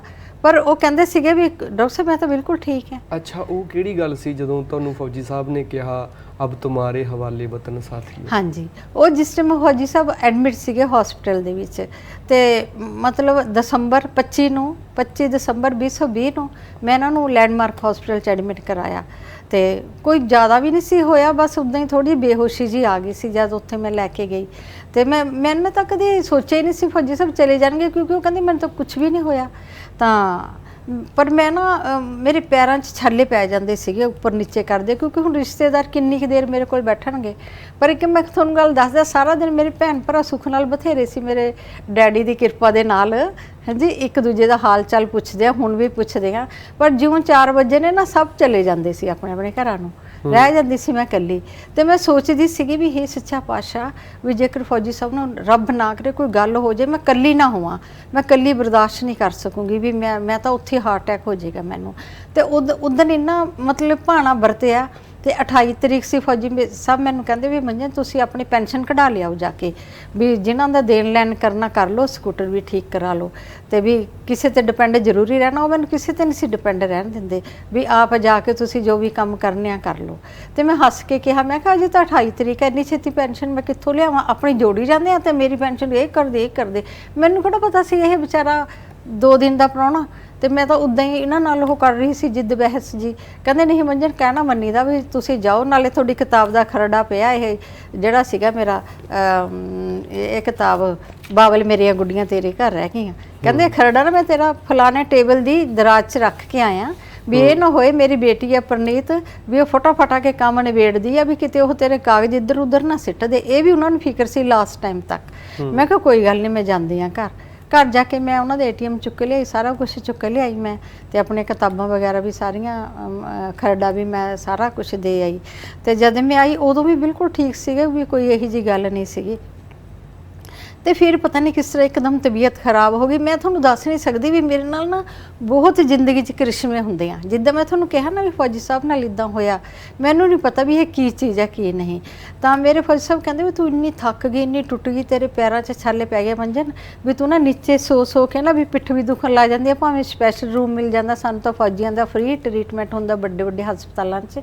ਤੇ ਮੈਨੂੰ ਕਹਿੰਦੇ ਵੀ ਤੂੰ ਨਾ ਮੇਰੇ ਬੈੱਡ ਤੇ ਪੈ ਜਾ, ਵੀ ਇੱਧਰ ਨੂੰ ਮੇਰੀਆਂ ਲੱਤਾਂ ਵੱਲ ਨੂੰ ਤੂੰ ਆਪਣਾ ਸਿਰ ਕਰ ਲੈ, ਇੱਧਰ ਨੂੰ ਪੈ ਜਾ ਤੂੰ, ਵੀ ਤੇਰੀ ਪਿੱਠ ਥੋੜੀ ਸਿੱਧੀ ਹੋ ਜਾਏਗੀ। ਤਾਂ ਮੈਂ ਕਿਹਾ ਵੀ ਸਾਰੇ ਉੱਥੇ ਜਿੰਨੇ ਵੀ ਬੱਚੇ ਸੀਗੇ ਨਾ ਕੰਮ ਕਰਦੇ, ਨਰਸਾਂ ਕੁੜੀਆਂ ਜਾਂ ਨਰਸਿੰਗ ਮੇਲਸ, ਤਾਂ ਉਹਨਾਂ ਨੇ ਸਾਡਾ ਨਾਂ ਨਾ ਹੀਰ ਰਾਂਝਾ ਰੱਖਿਆ ਹੋਇਆ ਸੀਗਾ। ਕਹਿੰਦੇ ਆਂਟੀ ਤਾਂ ਨਾ ਬਸ ਹੀਰ ਹੀ ਆ, ਰਾਂਝੇ ਨਾਲ ਇੰਨਾ ਧਿਆਨ ਰੱਖਦੀ ਆ। ਫਿਰ ਫੌਜੀ ਸਾਹਿਬ ਸੋਹਣੇ ਵੀ ਬੜੇ ਸੀਗੇ। ਉਹਨਾਂ ਨੇ ਨਾ ਮਤਲਬ ਮੈਨੂੰ ਕਹਿੰਦੇ ਵੀ ਹੁਣੀ ਤੂੰ ਨਾ ਉਹ ਲੈ ਕੇ ਆ ਡਾਈ। ਮੇਰੇ ਕਹਿੰਦੇ ਮੈਨੂੰ ਤਾਂ ਪਤਾ ਹੀ ਨਹੀਂ, ਮੇਰੀ ਦਾੜੀ 'ਚ ਚਿੱਟੇ ਵਾਲ ਆ ਗਏ। ਤੇ ਮੈਂ ਕਿਹਾ ਹੁਣ ਇੱਥੋਂ ਥੋੜੀ ਡਾਈ ਮਿਲੇਗੀ। ਮੈਂ ਕਿਹਾ ਵੀ ਡਾਈ ਮੈਂ ਲਿਆਵਾਂਗੀ, ਸਵੇਰੇ ਲੈ ਕੇ ਆਵਾਂਗੀ। ਤੇ ਮੈਂ ਉਹਨਾਂ ਨੂੰ ਨੁਹਾਇਆ ਧੁਆਇਆ ਬੜੀ ਵਧੀਆ ਢੰਗ ਨਾਲ। ਪਹਿਲੀ ਵਾਰੀ ਮੈਂ ਹਸਬੈਂਡ ਨੂੰ ਨੁਹਾਇਆ, ਕਿਉਂਕਿ ਉਸ ਦਿਨ ਕਹਿੰਦੇ ਵੀ ਮੇਰਾ ਨਾ ਥੋੜਾ ਮੈਂ ਠੀਕ ਨਹੀਂ ਹੈਗਾ। ਤੇ ਨੁਹਾ ਧੁਆ ਕੇ ਫਿਰ ਮੈਂ ਉਹਨਾਂ ਦੀ ਦਾੜੀ ਤੇ ਤੇਲ ਲਾਇਆ, ਮੁੱਛਾਂ ਨੂੰ ਵੀ ਕੁੰਡੀਆਂ ਕੀਤਾ। ਤਾਂ ਫਿਰ ਮੇਰੇ ਬੇਟੇ ਨੇ ਜਦ ਵੀਡੀਓ ਤੇ ਦੇਖੀ ਨਾ ਕੈਪ, ਕਹਿੰਦੇ ਮੰਮੀ ਤੁਸੀਂ ਡੈਡੀ ਦੇ ਕਿਹੜੀ ਕੈਪ ਲਗਾਈ ਹੋਈ, ਕੈਨੇਡਾ ਵਾਲੀ ਲਗਾਓ, ਮੇਰੇ ਪੋਤੇ ਨੇ ਕਿਹਾ। ਤਾਂ ਮੈਂ ਨਾ ਸਪੈਸ਼ਲ ਕੈਨੇਡਾ ਵਾਲੀ ਕੈਪ ਲਗਾ ਕੇ ਨਾ, ਸ਼ੌਕੀਨ ਬੜਾ ਸੀ ਨਾ ਬੰਦਾ, ਤੇ ਰੈੱਡ ਮਫਰਲ ਖਰੀਦ ਕੇ ਉਹਨਾਂ ਦੇ ਗਲ 'ਚ ਪਾਇਆ, ਤੇ ਇੰਨੇ ਸੋਹਣੇ ਲੱਗ ਰਹੇ ਸੀਗੇ। ਤਾਂ ਫਿਰ ਮੈਨੂੰ ਕਹਿੰਦੇ ਵੀ ਚੱਲ ਤੂੰ ਨਾ ਅੱਜ ਇੱਧਰ ਨੂੰ ਟੇਢੀ ਜੀ ਹੋ ਜਾ। ਤਾਂ ਮੈਂ ਅਜੇ ਨਾ ਮੇਰੀ 1 ਸੈਕਿੰਡ ਅੱਖ ਹੀ ਲੱਗੀ, ਤਾਂ ਮੈਨੂੰ ਨਾ ਸੱਚਮੁੱਚ ਸੁਪਨਾ ਆਇਆ ਜਿੱਦਾਂ ਪਿੰਡਾਂ ਦੇ ਵਿੱਚ ਪਾਂਡੂ ਨਾਲ ਨਹੀਂ ਆਪਾਂ ਡਿਜ਼ਾਈਨ ਬਣਾ ਦਿੰਦੇ ਪਿੰਡਾਂ ਦੇ ਮਕਾਨਾਂ ਵਿੱਚ, ਤੇ ਉਸ ਤਰ੍ਹਾਂ ਜਿਸ ਪਾਸੇ ਫੌਜੀ ਸਾਹਿਬ ਪਏ ਆ ਨਾ ਗਲੂਕੋਸ ਲੱਗਿਆ ਹੋਇਆ, ਤੇ ਉਹ ਪਾਂਡੂ ਦੇ ਨਿਸ਼ਾਨ ਜੇ ਹੈਗੇ ਆ। ਮੇਰੀ ਅੱਖ ਲੱਗੀ ਨਾ, ਉਹ ਪਾਂਡੂ ਸਾਰਾ ਗਿਰ ਕੇ ਨਾ ਟੁੱਟ ਕੇ ਫੌਜੀ ਸਾਹਿਬ ਦੀ ਛਾਤੀ ਤੇ ਗਿਰ ਗਈ, ਮਿੱਟੀ ਹੋ ਗਈ। ਤਾਂ ਮੈਂ ਇੱਕਦਮ ਉੱਬੜ ਵਾਹੀ ਉੱਠੀ। ਮੈਂ ਕਿਹਾ ਹਾਏ ਫੌਜੀ ਸਾਹਿਬ, ਮੈਂ ਇੱਦਾਂ ਕਰਕੇ ਨਾ ਹੱਥ ਫੇਰਨ ਲੱਗ ਗਈ ਉਹਨਾਂ ਦੀ ਛਾਤੀ ਤੇ ਉੱਠ ਕੇ। ਤਾਂ ਮੈਨੂੰ ਕਹਿੰਦੇ ਮੰਜਨ ਤੁਸੀਂ ਦਿਨ ਵਿੱਚ ਵੀ ਸੁਪਨੇ ਲਈ ਜਾਂਦੇ। ਉਹਨਾਂ ਨੇ ਮੈਨੂੰ ਕਦੀ ਤੂੰ ਨਹੀਂ ਸੀ ਕਿਹਾ, ਤੇ ਕਹਿੰਦੇ ਤੁਸੀਂ ਦਿਨ 'ਚ ਵੀ ਸੁਪਨੇ ਲਈ ਜਾਂਦੇ ਆ। ਕਹਿੰਦੇ ਕੀ ਹੋਇਆ ਹੁਣ, ਹਸਪਤਾਲ 'ਚ ਵੀ ਤੁਹਾਨੂੰ ਡਰ ਲੱਗਦਾ? ਮੈਂ ਕਿਹਾ ਨਹੀਂ ਵੈਸੇ। ਤਾਂ ਮੈਂ ਡਰ ਗਈ ਵੈਸੇ ਅੰਦਰੋਂ, ਇਹ ਕਿਹੋ ਜਿਹਾ ਸੁਪਨਾ ਆਇਆ। ਤੇ ਉਸ ਤੋਂ ਬਾਅਦ ਫਿਰ ਮੈਂ ਇੱਦਾਂ ਅੱਖ ਜਿਹੀ ਲਾ ਲਿੱਤੀ ਫੌਜੀ ਸਾਹਿਬ ਦੇ ਐਂ ਨਾ ਲੱਤਾਂ ਤੇ ਐਂ ਸਿਰ ਜਿਹਾ ਰੱਖ ਕੇ ਆਪਣਾ। ਤਾਂ ਫਿਰ ਇੱਕਦਮ ਉਹੀ ਸੁਪਨਾ ਆ ਗਿਆ ਜਿੱਦਾਂ ਕਿਸੇ ਨੇ ਨਾ ਮਤਲਬ ਜਿਹੜਾ ਸਿੰਗਲ ਕੰਬਲ ਹੁੰਦਾ ਨਾ, ਉਸ ਦਾ ਉਹਨਾਂ ਦੀ ਛਾਤੀ ਤੇ ਰੱਖਿਆ ਹੋਇਆ ਫੌਜੀ ਸਾਹਿਬ ਦੀ ਨਵਾਂ ਕੰਬਲ। ਤੇ ਫਿਰ ਮੈਂ ਕਿਹਾ ਹਾਏ ਇਹ ਕੰਬਲ ਕਿਨੇ ਰੱਖਤਾ? ਜਦ ਮੇਰਾ ਐਂ ਹੱਥ ਵੱਜੇ ਨਾ ਉਹਨਾਂ ਦਾ ਗਲੂਕੋਸ ਨਾ ਵਿਚਾਰਿਆਂ ਦਾ ਨਾ ਸੂਈ ਨਿਕਲ ਗਈ। ਬੜੀ ਤਕਲੀਫ ਹੁੰਦੀ ਹੈ ਜਦ ਦੂਜੀ ਵਾਰੀ ਸੂਈ ਲਗਾਉਂਦੇ ਆ ਨਾ। ਤੇ ਮੈਨੂੰ ਕਹਿੰਦੇ ਯਾਰ ਤੂੰ ਤਾਂ ਮੈਨੂੰ ਨਾ ਵੀ ਹੋਰ ਵੀ ਜ਼ਿਆਦਾ ਤਕਲੀਫ ਦੇਣ ਲੱਗ ਗਈ, ਵੀ ਚੱਲ ਕਹਿੰਦੇ ਉੱਠ ਜਾ। ਮੈਂ ਕਿਹਾ ਨਹੀਂ ਮੈਂ ਨਹੀਂ ਉੱਠਦੀ, ਉੱਦਾਂ ਹੀ ਮੈਨੂੰ ਸੁਪਨਾ ਆ ਗਿਆ ਸੀਗਾ। ਚਲੋ ਜੀ ਉਹ ਨਰਸ ਆ ਕੇ ਉਹਨਾਂ ਦੇ ਸੂਈ ਲਗਾ ਗਈ। ਤੇ ਫਿਰ ਅੱਜ ਤੱਕ ਉਹਨਾਂ ਨੇ ਮੇਰੇ ਤੋਂ ਸਿਰ ਨਹੀਂ ਸੀ ਘਟਾਇਆ, ਉਹਨਾਂ ਆਪਣਾ ਜਿਸਮ ਨਹੀਂ ਸੀ ਘਟਾਇਆ। ਇੰਨੇ ਮਤਲਬ ਉਹਨਾਂ ਦੀ ਤਬੀਅਤ ਖਰਾਬ ਆ, ਕਦੀ ਕਹਿੰਦੇ ਨਹੀਂ ਸੀ ਮੈਂ ਬਿਮਾਰ ਹਾਂ। ਤੇ ਉਸ ਦਿਨ ਮੈਂ ਪਹਿਲੀ ਵਾਰੀ ਉਹਨਾਂ ਦੀ ਨਾ ਲੱਤਾਂ ਤੇ ਨਾ ਉੱਪਰ ਇੱਦਾਂ ਕਰਕੇ ਨਾ ਪੋਲੇ ਜੇ ਹੱਥ ਲਗਾਏ, ਤਾਂ ਉਹਨਾਂ ਨੇ ਮੈਨੂੰ ਮਨਾ ਨਹੀਂ ਕੀਤਾ। ਨਹੀਂ ਤਾਂ ਮੈਨੂੰ ਕਹਿੰਦੇ ਸੀ ਮੈਨੂੰ ਨਾ ਇਹ ਚੋਚਲੇ ਤੀਵੀਆਂ ਦੇ ਪਸੰਦ ਨਹੀਂ, ਨਾ ਮੈਨੂੰ ਇਹ ਪਖੰਡ ਪਸੰਦ ਆ ਵੀ ਲਿਆਓ ਮੈਂ ਤੁਹਾਨੂੰ ਘੁੱਟਦਾ, ਮੈਂ ਉਹ ਕਰਦਾ। ਮੈਨੂੰ ਕੀ ਹੋਇਆ, ਮੈਂ ਚੰਗਾ ਭਲਾ ਤੈਨੂੰ 100 ਬਿਮਾਰੀਆਂ, ਮੈਨੂੰ ਤਾਂ ਕੁਛ ਵੀ ਨਹੀਂ। ਪਰ ਉਹਨਾਂ ਨੇ ਜਦ ਮੈਂ ਉਹਨਾਂ ਦੀਆਂ ਲੱਤਾਂ ਘੁੱਟ ਰਹੀ ਸੀਗੀ ਨਾ, ਪਲੋਸ ਜਿਹੜੀ ਸੀ, ਉਹਨਾਂ ਨੇ ਮੈਨੂੰ ਇੱਕ ਵਾਰੀ ਵੀ ਨਹੀਂ ਕਿਹਾ ਵੀ ਤੂੰ ਇੱਦਾਂ ਆ। ਤੇ ਫਿਰ ਮੈਂ ਜਦ ਉੱਠ ਗਈ ਤਾਂ ਮੈਂ ਕਿਹਾ ਫੌਜੀ ਸਾਹਿਬ ਆ ਲਓ। ਮੈਂ ਕਿਹਾ ਤੁਸੀਂ ਆਪਣੀ ਨਾ ਐਨਕ ਮੰਗੀ ਨਾ ਮੈਨੂੰ ਐ ਸੀਗੇ ਹੁਣ ਠੀਕ ਹੋ ਰਹੀ ਹਾਂ, ਇੰਨਾ ਸੋਹਣਾ ਮੈਂ ਬਣਾਤਾ ਉਹਨਾਂ ਨੂੰ। ਤੇ ਕਹਿੰਦੇ, ਮੈਂ ਕਿਹਾ ਆਲੂ ਆਪਣੀ ਇਹ ਵੀ ਐਨਕ ਉਹਨਾਂ ਦੀ ਹੋਈ ਆ ਹਸਬੈਂਡ ਦੀ, ਮੇਰੀਆਂ ਗੁੰਮ ਜਾਂਦੀਆਂ ਸੀ ਨਾ ਫਿਰ ਮੈਂ ਉਹਨਾਂ ਦੀ ਚੁੱਕ ਲਿਆਂਦੀ ਸੀ, ਹੁਣ ਵੀ ਗੁੰਮ ਗਈ ਉਹਨਾਂ ਦੀ ਲੈ ਕੇ ਆਈਆਂ। ਤੇ ਇਹੀ ਐਨਕ ਸੀ, ਪੈਨ ਸੀ ਤੇ ਇੰਨੀ ਕੁ ਸਲਿੱਪ ਸੀਗੀ ਜਿਹਦਾ ਐਡਰੈਸ ਵਗੈਰਾ ਲਿਖ ਲੈਂਦੇ ਸੀ ਤੇ ਮੋਬਾਈਲ। ਮੈਂ ਕਿਹਾ ਆਲੋ ਤੁਸੀਂ ਆਪਣੀਆਂ ਚੀਜ਼ਾਂ ਸੰਭਾਲੋ। ਤੇ ਮੈਨੂੰ ਕਹਿੰਦੇ ਨਹੀਂ ਹੁਣ ਅਬ ਤੁਮਾਰੇ ਹਵਾਲੇ ਵਤਨ ਸਾਥੀਓ। ਤੇ ਮੈਂ ਇੱਕਦਮ ਰੋਣ ਲੱਗ ਗਈ ਤੇ ਮੈਂ ਕਿਹਾ ਤੁਸੀਂ ਇੰਨੀ ਗੱਲ ਕਿਉਂ ਕਹੀ ਅਬ ਤੁਮਾਰੇ ਹਵਾਲੇ ਵਤਨ ਸਾਥੀਓ? ਕਹਿੰਦੇ ਆਪਣੇ ਯਾਰ ਤੇਰਾ ਵੀ ਨਹੀਂ ਪਤਾ ਲੱਗਦਾ, ਕਹਿੰਦੇ ਆਪਣੇ ਆਪ ਤਾਂ ਤੁਸੀਂ ਕਹਿੰਦੇ ਰਹਿੰਦੇ ਮੈਨੂੰ ਕੋਈ ਕਹਾਣੀ ਦਾ ਸਬਜੈਕਟ ਦੱਸੋ, ਮੈਂ ਇਹ ਕਹਾਣੀ ਲਿਖੀ, ਮੈਂ ਤਾਂ ਕੀ ਨਾਮ ਲਿਖਿਆ? ਕਹਿੰਦੇ ਹੁਣ ਮੈਂ ਨਾਵਲ ਲਿਖਤਾ, ਲਿਖੀ ਚੱਲੀ ਬੈਠੀ। ਥੋੜੀ ਜੀ ਇਮੋਸ਼ਨਲ ਹੋ ਗਈ ਹੈ ਗੱਲਬਾਤ। ਖੈਰ ਜਾਣ ਵਾਲੇ ਦੀਆਂ ਗੱਲਾਂ ਬਾਤਾਂ ਬੜੀਆਂ ਯਾਦ ਆਉਂਦੀਆਂ ਨੇ ਉਹਦੇ ਜਾਣ ਤੋਂ ਬਾਅਦ। ਕਹਾਣੀਆਂ ਦੇ ਵਿੱਚ ਜਿਹੜਾ ਦਰਦ ਤੁਹਾਡੀ ਜ਼ਿੰਦਗੀ ਦਾ ਹੁੰਦਾ ਜਾਂ ਤੁਸੀਂ ਵੇਖਿਆ ਹੁੰਦਾ ਤੇ ਜਾਂ ਤੁਸੀਂ ਆਪਦੇ ਪਿੰਡੇ ਤੇ ਹੰਡਾਇਆ ਹੁੰਦਾ ਉਹੀ ਪਾਉਣੇ ਹੋ। ਤੁਹਾਡੇ ਹਸਬੈਂਡ ਦੀ ਗੱਲ ਕਰਨਾ ਬਣਦਾ ਸੀਗਾ, ਉਹ ਆਖਰੀ ਗੱਲਾਂ ਜਿਹੜੀਆਂ ਕਹਾਣੀ ਦਾ ਤੁਹਾਨੂੰ ਉਹਨਾਂ ਨੇ ਦੱਸਿਆ ਅਬ ਤੁਮਾਰੇ ਹਵਾਲੇ ਵਤਨ ਸਾਥੀਓ। ਰੋਮੀਓ ਨਾਂ ਪਿੱਛੇ ਲੱਗਿਆ ਸੀ ਉਹਨਾਂ ਦੇ, ਗੁਰਦੇਵ ਰੋਮੀਓ। ਤੇ ਫਿਰ ਰੋਮੀਓ ਦੀ ਜੂਲੀਅਟ ਬਣੇ ਤੁਸੀਂ। ਹਾਂਜੀ, ਰੋਮੀਓ ਜੂਲੀਅਟ ਦਾ ਤੁਹਾਡਾ ਰਿਲੇਸ਼ਨ ਸੀਗਾ, ਕਿੱਸਾ ਸੀਗਾ ਤੁਹਾਡੀ ਆਪਣੀ ਰੀਅਲ ਲਾਈਫ ਦੇ ਵਿੱਚ। ਹਾਂਜੀ। ਤੇ ਮੈਂ ਹੁਣ ਥੋੜਾ ਜਿਹਾ ਤੁਹਾਡੀ ਸਿਰਜਣਾ ਬਾਰੇ ਇੱਧਰ ਵਾਲੇ ਪਾਸੇ ਆ ਜਾ। ਜਿਹੜੀ ਤੁਹਾਡੀ ਪਹਿਲੀ ਕਿਤਾਬ ਤਾਂ ਚਲੋ ਆਪਾਂ ਦੇਖ ਲਿਆ ਵੀ ਜਦੋਂ ਕੋਈ ਫੌਜਣ ਹੁੰਦੀ ਹੈ, ਫਿਰ ਉਸ ਤੋਂ ਬਾਅਦ ਤੁਹਾਡੀ ਕਿਤਾਬ ਆਈ ਸੀਗੀ ਮੋਹ ਦੀਆਂ ਤੰਦਾਂ। ਹਾਂਜੀ, ਇਹਦੇ ਵਿੱਚ ਵੀ ਕਹਾਣੀਆਂ ਨੇ? ਹਾਂਜੀ, ਇਹਦੇ ਵਿੱਚ ਆਮ ਕਹਾਣੀਆਂ। ਇਹਦੇ ਵਿੱਚ ਮੋਹ ਦੀਆਂ ਤੰਦਾਂ ਬਾਰੇ ਮੈਂ ਇਹ ਲਿਖਿਆ ਵੀ ਕਿੰਨੇ ਵਾਰੀ ਇਨਸਾਨ ਨਾ ਜ਼ਿੰਦਗੀ ਤੋਂ ਨਾ ਮਤਲਬ ਚਾਹੁੰਦਾ ਵੀ ਮੈਂ ਆਪਣੀ ਜ਼ਿੰਦਗੀ ਖਤਮ ਕਰ ਲਵਾਂ। ਕਿੰਨੇ ਵਾਰੀ ਇਸ ਤਰ੍ਹਾਂ ਦਾ ਮਨ ਹੋ ਜਾਂਦਾ ਤੇ ਮੇਰਾ ਵੀ ਇੱਕ ਵਾਰੀ ਇਦਾਂ ਹੀ ਮਨ ਹੋਇਆ ਸੀਗਾ ਤੇ ਮੇਰਾ ਦਿਲ ਕੀਤਾ ਵੀ ਮੈਂ ਆਪਣੀ ਜ਼ਿੰਦਗੀ ਖਤਮ ਕਰ ਲਾਂ, ਕਿਉਂਕਿ ਉਹਨਾਂ ਦਿਨਾਂ ਦੇ ਵਿੱਚ ਨਾ ਹਸਬੈਂਡ ਘਰੇਲੂ ਪਰੇਸ਼ਾਨੀਆਂ ਕਰਕੇ, ਸਾਡੀਆਂ ਕਰਕੇ ਨਹੀਂ, ਆਪਣੇ ਮਤਲਬ ਆਪਣੇ ਪਿੰਡ ਕਰਕੇ, ਆਪਣੇ ਭਤੀਜਿਆਂ ਕਰਕੇ, ਜਿਨ੍ਹਾਂ ਨੇ ਇਹਨਾਂ ਨੂੰ ਨਾ ਬੜੀ ਬੁਰੀ ਤਰ੍ਹਾਂ ਧੋਖਾ ਦਿੱਤਾ ਸੀ। ਮਤਲਬ ਇਹਨਾਂ ਨੇ ਉਹਨਾਂ ਨੂੰ ਪੜ੍ਹਾਇਆ ਲਿਖਾਇਆ, ਇਹਨਾਂ ਨੇ ਉਹਨਾਂ ਦੀ ਨਾ ਬਹੁਤ ਮਤਲਬ ਇਹਨਾਂ ਨੂੰ ਪ੍ਰਾਊਡ ਸੀਗਾ ਵੀ ਮੇਰੇ ਭਤੀਜੇ ਹਮੇਸ਼ਾ ਮੇਰੇ ਬਰਾਬਰ ਖੜਨਗੇ। ਤੇ ਜਿਸ ਟਾਈਮ ਮੇਰੇ ਬੇਟੇ ਨੇ ਕੈਨੇਡਾ ਜਾਣ ਦਾ ਪ੍ਰੋਗਰਾਮ ਬਣਾਇਆ ਵਿਦ ਫੈਮਿਲੀ, ਮੇਰੀ ਨੂੰਹ ਰਾਣੀ ਤੇ ਮੇਰੇ ਪੋਤੀ ਪੋਤਾ, ਤਾਂ ਸਾਨੂੰ ਪੈਸੇ ਦੀ ਤਾਂ ਲੋੜ ਪੈਣੀ ਉਹ ਸੀਗੀ, ਕਿਉਂਕਿ ਫੌਜੀ ਤਾਂ ਇੱਕ ਪੈਨਸ਼ਨਰ ਸੀ, ਵੈਸੇ ਵਕੀਲ ਵੀ ਸੀਗੇ ਉਹ, ਤੇ ਹੁਣ ਉਹ ਬਿਮਾਰ ਸੀਗੇ ਤੇ ਫਿਰ ਮੇਰੇ ਕੋਲ ਵੀ ਕੋਈ ਸਰਕਾਰੀ ਮੁਲਾਜ਼ਮ ਕੋਲ ਤਾਂ ਇੰਨੇ ਲੱਖਾਂ ਰੁਪਏ ਦੀ ਗਿਣਤੀ 'ਚ ਪੈਸੇ ਹੁੰਦੇ ਨੇ ਜਿਹੜੀ 10 ਨੋਹਾਂ ਦੀ ਕਮਾਈ ਹੁੰਦੀ ਆ। ਫਿਰ ਇਹ ਕਹਿੰਦੇ ਚੱਲ ਮੰਜਨ ਮੈਂ ਆਪਣਾ ਹਿੱਸਾ ਨਾ ਜਿਹੜਾ ਮੇਰਾ ਪਿੰਡ ਦਾ ਮੈਂ ਉਹ ਦੇ ਆਂਦਾ, ਵੇਚ ਆਂਦਾ, ਜਿੰਨੇ ਕੁ 5-7 ਲੱਖ ਮਿਲਣਗੇ ਚੱਲ ਉਨੇ ਕੀ ਸੀ। ਤੇ ਜਦੋਂ ਇਹ ਲੈਣ ਗਏ ਨਾ ਤਾਂ ਉਹਨਾਂ ਨੇ ਕੋਰਾ ਜਵਾਬ ਦਿੱਤਾ, ਕਹਿੰਦੇ थारा तो उरा कोई काम ही नहीं, तो सारी उम्र चंडीगढ़ में रहा है, इव आ गया हमारे पास पैसे मंगन। ਤੇ ਜਿਹੜੀਆਂ ਉਹਨਾਂ ਦੀਆਂ ਬਹੂਆਂ ਸੀ ਨਾ ਮਾਰੇ ਥਾਰੇ ਕਰਕੇ ਬੋਲਦੇ ਸੀ ਹੈ ਨਾ, ਨਹੀਂ ਪੁਆਧੀ ਲੈਂਗੁਏਜ ਬੜੀ ਸੋਹਣੀ ਬੋਲਦੇ ਤੁਸੀਂ ਵੀ। ਹਾਂਜੀ, ਤੇ ਕਹਿੰਦੇ ਚਾਚੇ ਤੂੰ ਅਭੀ ਇਬੂਰਾ ਕਿਸ ਰਿਸ਼ਤੇ में आया है, ਜਾ ਤੂੰ ਅੱਗੇ ਲੰਘ ਹੈ ਵੀ ਮਾਰੇ ਪਾ ਕੋਈ ਨਹੀਂ ਤੇਰੇ ਵਾਸਤੇ ਜਗ੍ਹਾ ਹੈਗੀ। ਉਹ ਸਭ ਨੇ ਏਕਾ ਕਰ ਲਿਆ। ਤੇ ਜਿਸ ਵਿੱਚ ਜੀਰਕਪੁਰ ਆਏ ਨਾ, ਮਤਲਬ ਪਹਿਲਾਂ ਤਾਂ ਆਰਾਮ ਦੇ ਨਾਲ ਹੀ ਡਰਿੰਕ ਕਰਦੇ ਸੀ ਜਿੱਦਾਂ ਫੌਜੀ ਆਫੀਸਰ ਕਰਦੀਆਂ ਜਾਂ ਐਡਵੋਕੇਟ ਕਰਦੇ। ਹਾਂਜੀ, ਤੇ ਨਾ ਉੱਥੇ ਜਾ ਕੇ ਇਹਨਾਂ ਦੇ ਦਿਲ ਨੂੰ ਇੰਨਾ ਠੇਸ ਪਹੁੰਚੀ ਨਾ ਵੀ ਜਿਹੜੀਆਂ ਮੇਰੀਆਂ ਭਤੀਜ ਨੂੰ ਆ ਜਿਹੜੀਆਂ ਮੈਂ ਆਪਣੇ ਹੱਥਾਂ ਨਾਲ ਵਿਆਹ ਕੇ ਲਿਆਈਆਂ, ਉਹਨਾਂ ਨੇ ਵੀ ਤਾਲੇ ਬੰਦ ਕਰਤੇ ਵੀ ਮੇਰੀ ਸਾਰੀ ਲਦਾਖ ਦੀ, ਕਹਿੰਦੇ ਮੇਰੀ ਜਦ ਮੈਂ ਲਦਾਖ ਮੇਰੀ ਪੋਸਟਿੰਗ ਸੀ ਨਾ, ਸਾਰੀ ਕਮਾਈ ਮੈਂ ਇੱਥੇ ਲਗਾਈ। ਬੜੀ ਸੋਹਣੀ ਕੋਠੀ ਬਣਾਈ ਇਹਨਾਂ ਨੇ ਪਿੰਡ 'ਚ, ਸਾਰੇ ਪਿੰਡ 'ਚ ਇਹਨਾਂ ਦਾ ਨਾਮ ਸੀਗਾ। ਇੱਥੋਂ ਤੱਕ ਇਹ ਆਪਣੇ ਸਰਕਾਰੀ ਕੰਮ ਪਿੱਛੇ ਇੰਗਲੈਂਡ ਵੀ ਫ੍ਰੀ ਜਾ ਕੇ ਆਏ, ਇਹ ਫੇਰੀ ਸੀ ਇਹਨਾਂ ਦੀ। ਤੇ ਕਹਿੰਦੇ ਵੀ ਹੁਣ ਦੱਸੋ ਵੀ ਮੈਂ ਜ਼ੀਰੋ ਹੀ ਹੋ ਗਿਆ। ਤੇ ਇਹਨਾਂ ਤੋਂ ਬਰਦਾਸ਼ਤ ਨਹੀਂ ਹੋਇਆ, ਕਿਉਂਕਿ ਜਿਹੜੇ ਫੌਜੀ ਲੋਕ ਹੁੰਦੇ ਆ ਨਾ, ਇਹ ਉੱਪਰੋਂ ਚਾਹੇ ਜਿੰਨੇ ਮਰਜ਼ੀ ਸਖਤ ਲੱਗਦੇ ਆ ਤੁਹਾਨੂੰ ਹੈ ਨਾ, ਜੇ ਤੁਸੀਂ ਇਹਨਾਂ ਨਾਲ ਗੱਲਾਂ ਬਾਤਾਂ ਕਰੋ, ਤੁਹਾਡੇ ਇਹਨਾਂ ਨਾਲ ਰਿਲੇਸ਼ਨ ਹੋਣ ਨਾ, ਨਿਰੇ ਕੋਮਲ ਗੁਲਾਬ ਦੇ ਫੁੱਲ ਵਰਗੇ ਕੋਮਲ ਹੁੰਦੇ ਆ ਇਹ, ਇੰਨੇ ਉਹ ਹੁੰਦੇ ਆ ਖੁਸ਼ਬੂਦਾਰ। ਤੇ ਇਹਨਾਂ ਦਾ ਦਿਲ ਨਾ ਮਤਲਬ ਇੰਨਾ ਪਸੀਜਿਆ ਗਿਆ ਨਾ, ਇਹਨਾਂ ਨੇ ਜੀਰਕਪੁਰ ਆ ਕੇ ਨਾ ਕਹਿੰਦੇ ਵੀ ਮੈਂ ਉੱਥੋਂ ਇੱਕ ਬੋਤਲ ਲਿੱਤੀ ਦਾਰੂ ਦੀ, ਤੇ ਕਹਿੰਦੇ ਮੈਂ ਇੱਦਾਂ ਹੀ ਡੀਕ ਲਾ ਕੇ ਪੀ ਗਿਆ, ਵਿੱਚ ਪਾਣੀ ਨਹੀਂ ਵਿੱਚ ਕੁਛ ਨਹੀਂ। ਉਹ ਕਰਕੇ ਜੀ ਇਹ ਮੋਟਰਸਾਈਕਲ ਚੱਕਿਆ ਇਹਨਾਂ ਨੇ ਤੇ ਘਰ ਆ ਗਏ। ਘਰ ਸਾਡਾ 41 'ਚ ਸੀਗਾ, ਤੇ ਉਹ ਡਰਿੰਕ ਨੇ ਨਾ ਅੰਦਰ ਇਹਨਾਂ ਦਾ ਸਾਰਾ ਸਾੜਤਾ, ਗੁੱਸੇ 'ਚ ਜਿਹੜੀ ਨੇ ਪੀਤੀ ਸੀ ਉਹਦੇ ਨਾਲ। ਫਿਰ ਇਹਨਾਂ ਦਾ ਮਤਲਬ ਲੀਵਰ ਅੰਦਰੋਂ ਸਾਰਾ ਖਰਾਬ ਹੋ ਗਿਆ ਸੀਗਾ। ਜਿਸ ਕਰਕੇ ਇਹ ਇੱਕ ਫੌਜੀ ਦੇ ਜੀਵਨ ਦੀ ਤਰਾਸਦੀ ਵੀ ਹੈਗੀ ਆ ਕਿ ਉਹ ਬਾਹਰ ਰਹਿੰਦਾ ਤਾਂ ਉਹਦੇ ਟੱਬਰ ਨਾਲ, ਉਹਦੇ ਪਰਿਵਾਰ ਨਾਲ ਵੀ ਕਿਦਾਂ ਦਾ ਵਰਤਾਵ ਹੁੰਦਾ ਹੈ ਨਾ, ਤਾਨੇ ਮਿਹਣੇ ਵੀ ਸੁਣਨੇ ਪੈਂਦੇ ਆ, ਪਲੱਸ ਨਾਲ ਉਹਦੀ ਜਿਹੜੀ ਕਮਾਈ ਹੁੰਦੀ ਆ ਉਹਦਾ ਫਾਇਦਾ ਤਾਂ ਸਾਰੇ ਚੱਕ ਲੈਂਦੇ ਆ, ਪਰ ਅਖੀਰ ਤੇ ਉਹਦੇ ਨਾਲ ਕੋਈ ਖੜਦਾ ਨਹੀਂ। ਹਾਂ ਬਿਲਕੁਲ, ਇਹ ਤੁਸੀਂ ਨਾ ਸਿਰਫ ਕਿ ਮੇਰੇ ਫੌਜੀ ਦੀ ਹਾਲਤ ਨਹੀਂ, ਤੁਸੀਂ ਕਿਸੇ ਵੀ ਫੌਜੀ ਨਾਲ ਗੱਲਬਾਤ ਕਰਕੇ ਦੇਖ ਲਿਓ, ਸਭ ਦਾ ਇਹੀ ਹਾਲ ਹੁੰਦਾ ਵੀ ਫੌਜੀਆਂ ਨਾਲ ਇਦਾਂ ਹੀ ਹੁੰਦਾ। ਤੇ ਵੀ ਉਸ ਤੋਂ ਬਾਅਦ ਫਿਰ ਇਹ ਮਤਲਬ ਹਸਬੈਂਡ ਮੇਰੇ ਕਾਫੀ ਬਿਮਾਰ ਹੋ ਗਏ ਸੀ। ਉਸ ਤੋਂ ਬਾਅਦ ਤਾਂ ਫਿਰ ਜ਼ਿੰਦਗੀ 8 ਸਾਲ ਇਹ ਇਦਾਂ ਹੀ ਰਹੀ, ਮਤਲਬ ਬਿਮਾਰੀ 'ਚ ਹੀ ਕੱਟੇ ਅਸੀਂ। ਤੇ ਜਿਸ ਤਰ੍ਹਾਂ ਸਾਡੇ ਇੱਕ ਮਤਲਬ ਮੈਂ ਇੱਕ ਉਹ ਲਿਖਿਆ ਸੀ ਆਰਟੀਕਲ, ਫੌਜੀ ਹੁੰਦੇ ਰੱਬ ਵਰਗੇ। ਤੇ ਉਹ ਸੈਕਟਰੀਏਟ ਦੇ ਵਿੱਚ ਨਾ ਬਜਟ ਡਿਊਟੀ ਹੁੰਦੀ ਸੀ ਸਾਡੀ, ਨਾਈਟ ਡੇ ਕੰਮ ਸਾਡਾ ਚੱਲਦਾ ਸੀ। ਤੇ ਉਹ ਸਾਡੇ ਨਾਲ ਹੀ ਸੀਗੇ ਇੱਕ ਬਾਬੂ ਜੀ, ਤਾਂ ਉਹਨਾਂ ਦੀ ਬੇਟੀ ਉਹਨਾਂ ਦੇ ਕੋਲ ਆ ਕੇ 5 ਵਜੇ ਤੋਂ ਬਾਅਦ ਬੈਠ ਜਾਂਦੀ ਸੀ। ਤੇ ਮੈਂ ਕਿਹਾ, ਉਹ ਸਾਡੀ ਸਟੂਡੈਂਟ ਸੀ ਰੋਪੜ ਸਟੈਨੋ ਦੀ। ਤਾਂ ਮੈਂ ਕਿਹਾ ਵੀ ਤੇਰੀ ਮੈਰਿਜ ਹੋ ਗਈ? ਤੇ ਕਹਿੰਦੇ, ਉਹਦੇ ਫਾਦਰ ਕਹਿੰਦੇ ਹਾਂ ਮੈਡਮ ਅਸੀਂ ਇਹਦਾ ਵਿਆਹ ਕਰਤਾ। ਤੇ ਮੈਂ ਕਿਹਾ ਵੀ ਇਹ ਇੱਥੇ ਜੌਬ ਕਰਦੀ ਹੈ, ਫਿਰ ਇਹ ਗਈ ਕਿਉਂ ਨਹੀਂ? ਕਹਿੰਦਾ ਫੌਜੀ ਨਾਲ ਵਿਆਹ ਤੀ, ਕਹਿੰਦਾ 4 ਦਿਨ ਨਹੀਂ ਕੱਟੇ, ਹੁਣ ਮੇਰੇ ਕੋਲ ਹੀ ਬੈਠੀ ਹੈ। ਕਹਿੰਦਾ ਹੁਣ ਮੈਂ ਇਸ ਨੂੰ ਨਾ ਇੱਥੇ ਕੰਟਰੈਕਟ ਬੇਸ ਤੇ ਸੈਕਟਰੀਏਟ ਲਵਾ ਦਿੱਤਾ ਵੀ ਚੱਲ ਦੇਖੀ ਜਾਂਦੇ ਆ ਕੀ ਹੁੰਦਾ। ਮੈਂ ਕਿਹਾ ਵੀ ਫਿਰ ਤੂੰ ਫੌਜੀ ਨੂੰ ਕਿਉਂ ਛੱਡ ਕੇ ਆਈ ਆ? ਕਹਿੰਦੀ ਆਂਟੀ ਫੌਜੀ ਦੇ ਉੱਤੇ ਇਹੀ ਪੰਗਾ ਰਹਿੰਦਾ, ਕਦੀ ਅੱਜ ਭਤੀਜੇ ਦਾ ਵਿਆਹ, ਭਾਂਜੇ ਦਾ ਵਿਆਹ, ਕਹਿੰਦੀ ਸਾਰਾ ਪੈਸਾ ਨਾ ਆਪਣਾ ਪਿੰਡ ਹੀ ਭੇਜੀ ਜਾਂਦਾ।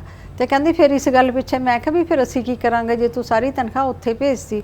ਉਹ ਕਹਿੰਦੇ ਵੀ ਜਦ ਤੱਕ ਮੇਰੀ ਕਬੀਲਦਾਰੀ ਨਹੀਂ ਨਜਿੱਠੀ ਜਾਂਦੀ ਮੈਂ ਤਾਂ ਭੇਜਾਂਗਾ। ਮੈਂ ਕਿਹਾ ਇਸ ਗੱਲ ਪਿੱਛੇ ਤੂੰ ਫੌਜੀ ਨੂੰ ਛੱਡਤਾ? ਮੈਂ ਕਿਹਾ ਕੱਲ ਮੈਂ ਤੈਨੂੰ ਆਰਟੀਕਲ ਲਿਆ ਕੇ ਦਿਖਾਉਂਗੀ ਵੀ ਫੌਜੀ ਹੁੰਦੇ ਰੱਬ ਵਰਗੇ, ਤੂੰ ਉਹ ਪੜ੍ਹੀ। ਮੈਂ ਕਹਿੰਦੀ ਆਂਟੀ ਤੁਹਾਡੇ ਨਾਲ ਵੀ ਇਦਾਂ ਹੀ ਹੁੰਦਾ ਸੀ? ਮੈਂ ਕਿਹਾ ਬਿਲਕੁਲ ਇਦਾਂ ਹੀ ਹੁੰਦਾ ਸੀ, ਪਰ ਆਪਾਂ ਤਾਂ ਕਦੀ ਨਹੀਂ ਇਸ ਤਰ੍ਹਾਂ ਘਰ 'ਚ ਲੜਾਈ ਪਾਈ। ਫਿਰ ਆਰਟੀਕਲ ਪੜ੍ਹਿਆ ਉਹਨੇ? ਹਾਂਜੀ, ਉਹਨੇ ਆਰਟੀਕਲ ਪੜ੍ਹਿਆ ਤੇ ਪੜ੍ਹ ਕੇ ਦੂਜੇ ਦਿਨ ਹੀ ਤੇ ਮੈਂ ਭਾਈ ਸਾਹਿਬ ਨੂੰ ਪੁੱਛਿਆ, ਉਹਦੇ ਫਾਦਰ ਨੂੰ, ਮੈਂ ਕਿਹਾ ਜੀ ਉਹ ਕਿੱਥੇ ਮੈਡਮ ਨਹੀਂ ਅੱਜ ਆਈ? ਕਹਿੰਦੇ ਉਹ ਤਾਂ ਭੱਜ ਗਈ ਆਪਣੇ ਸਹੁਰਿਆਂ ਨੂੰ। ਕਹਿੰਦਾ ਤੁਸੀਂ ਪਤਾ ਨਹੀਂ ਕੀ ਜਾਦੂ ਮਾਰਿਆ।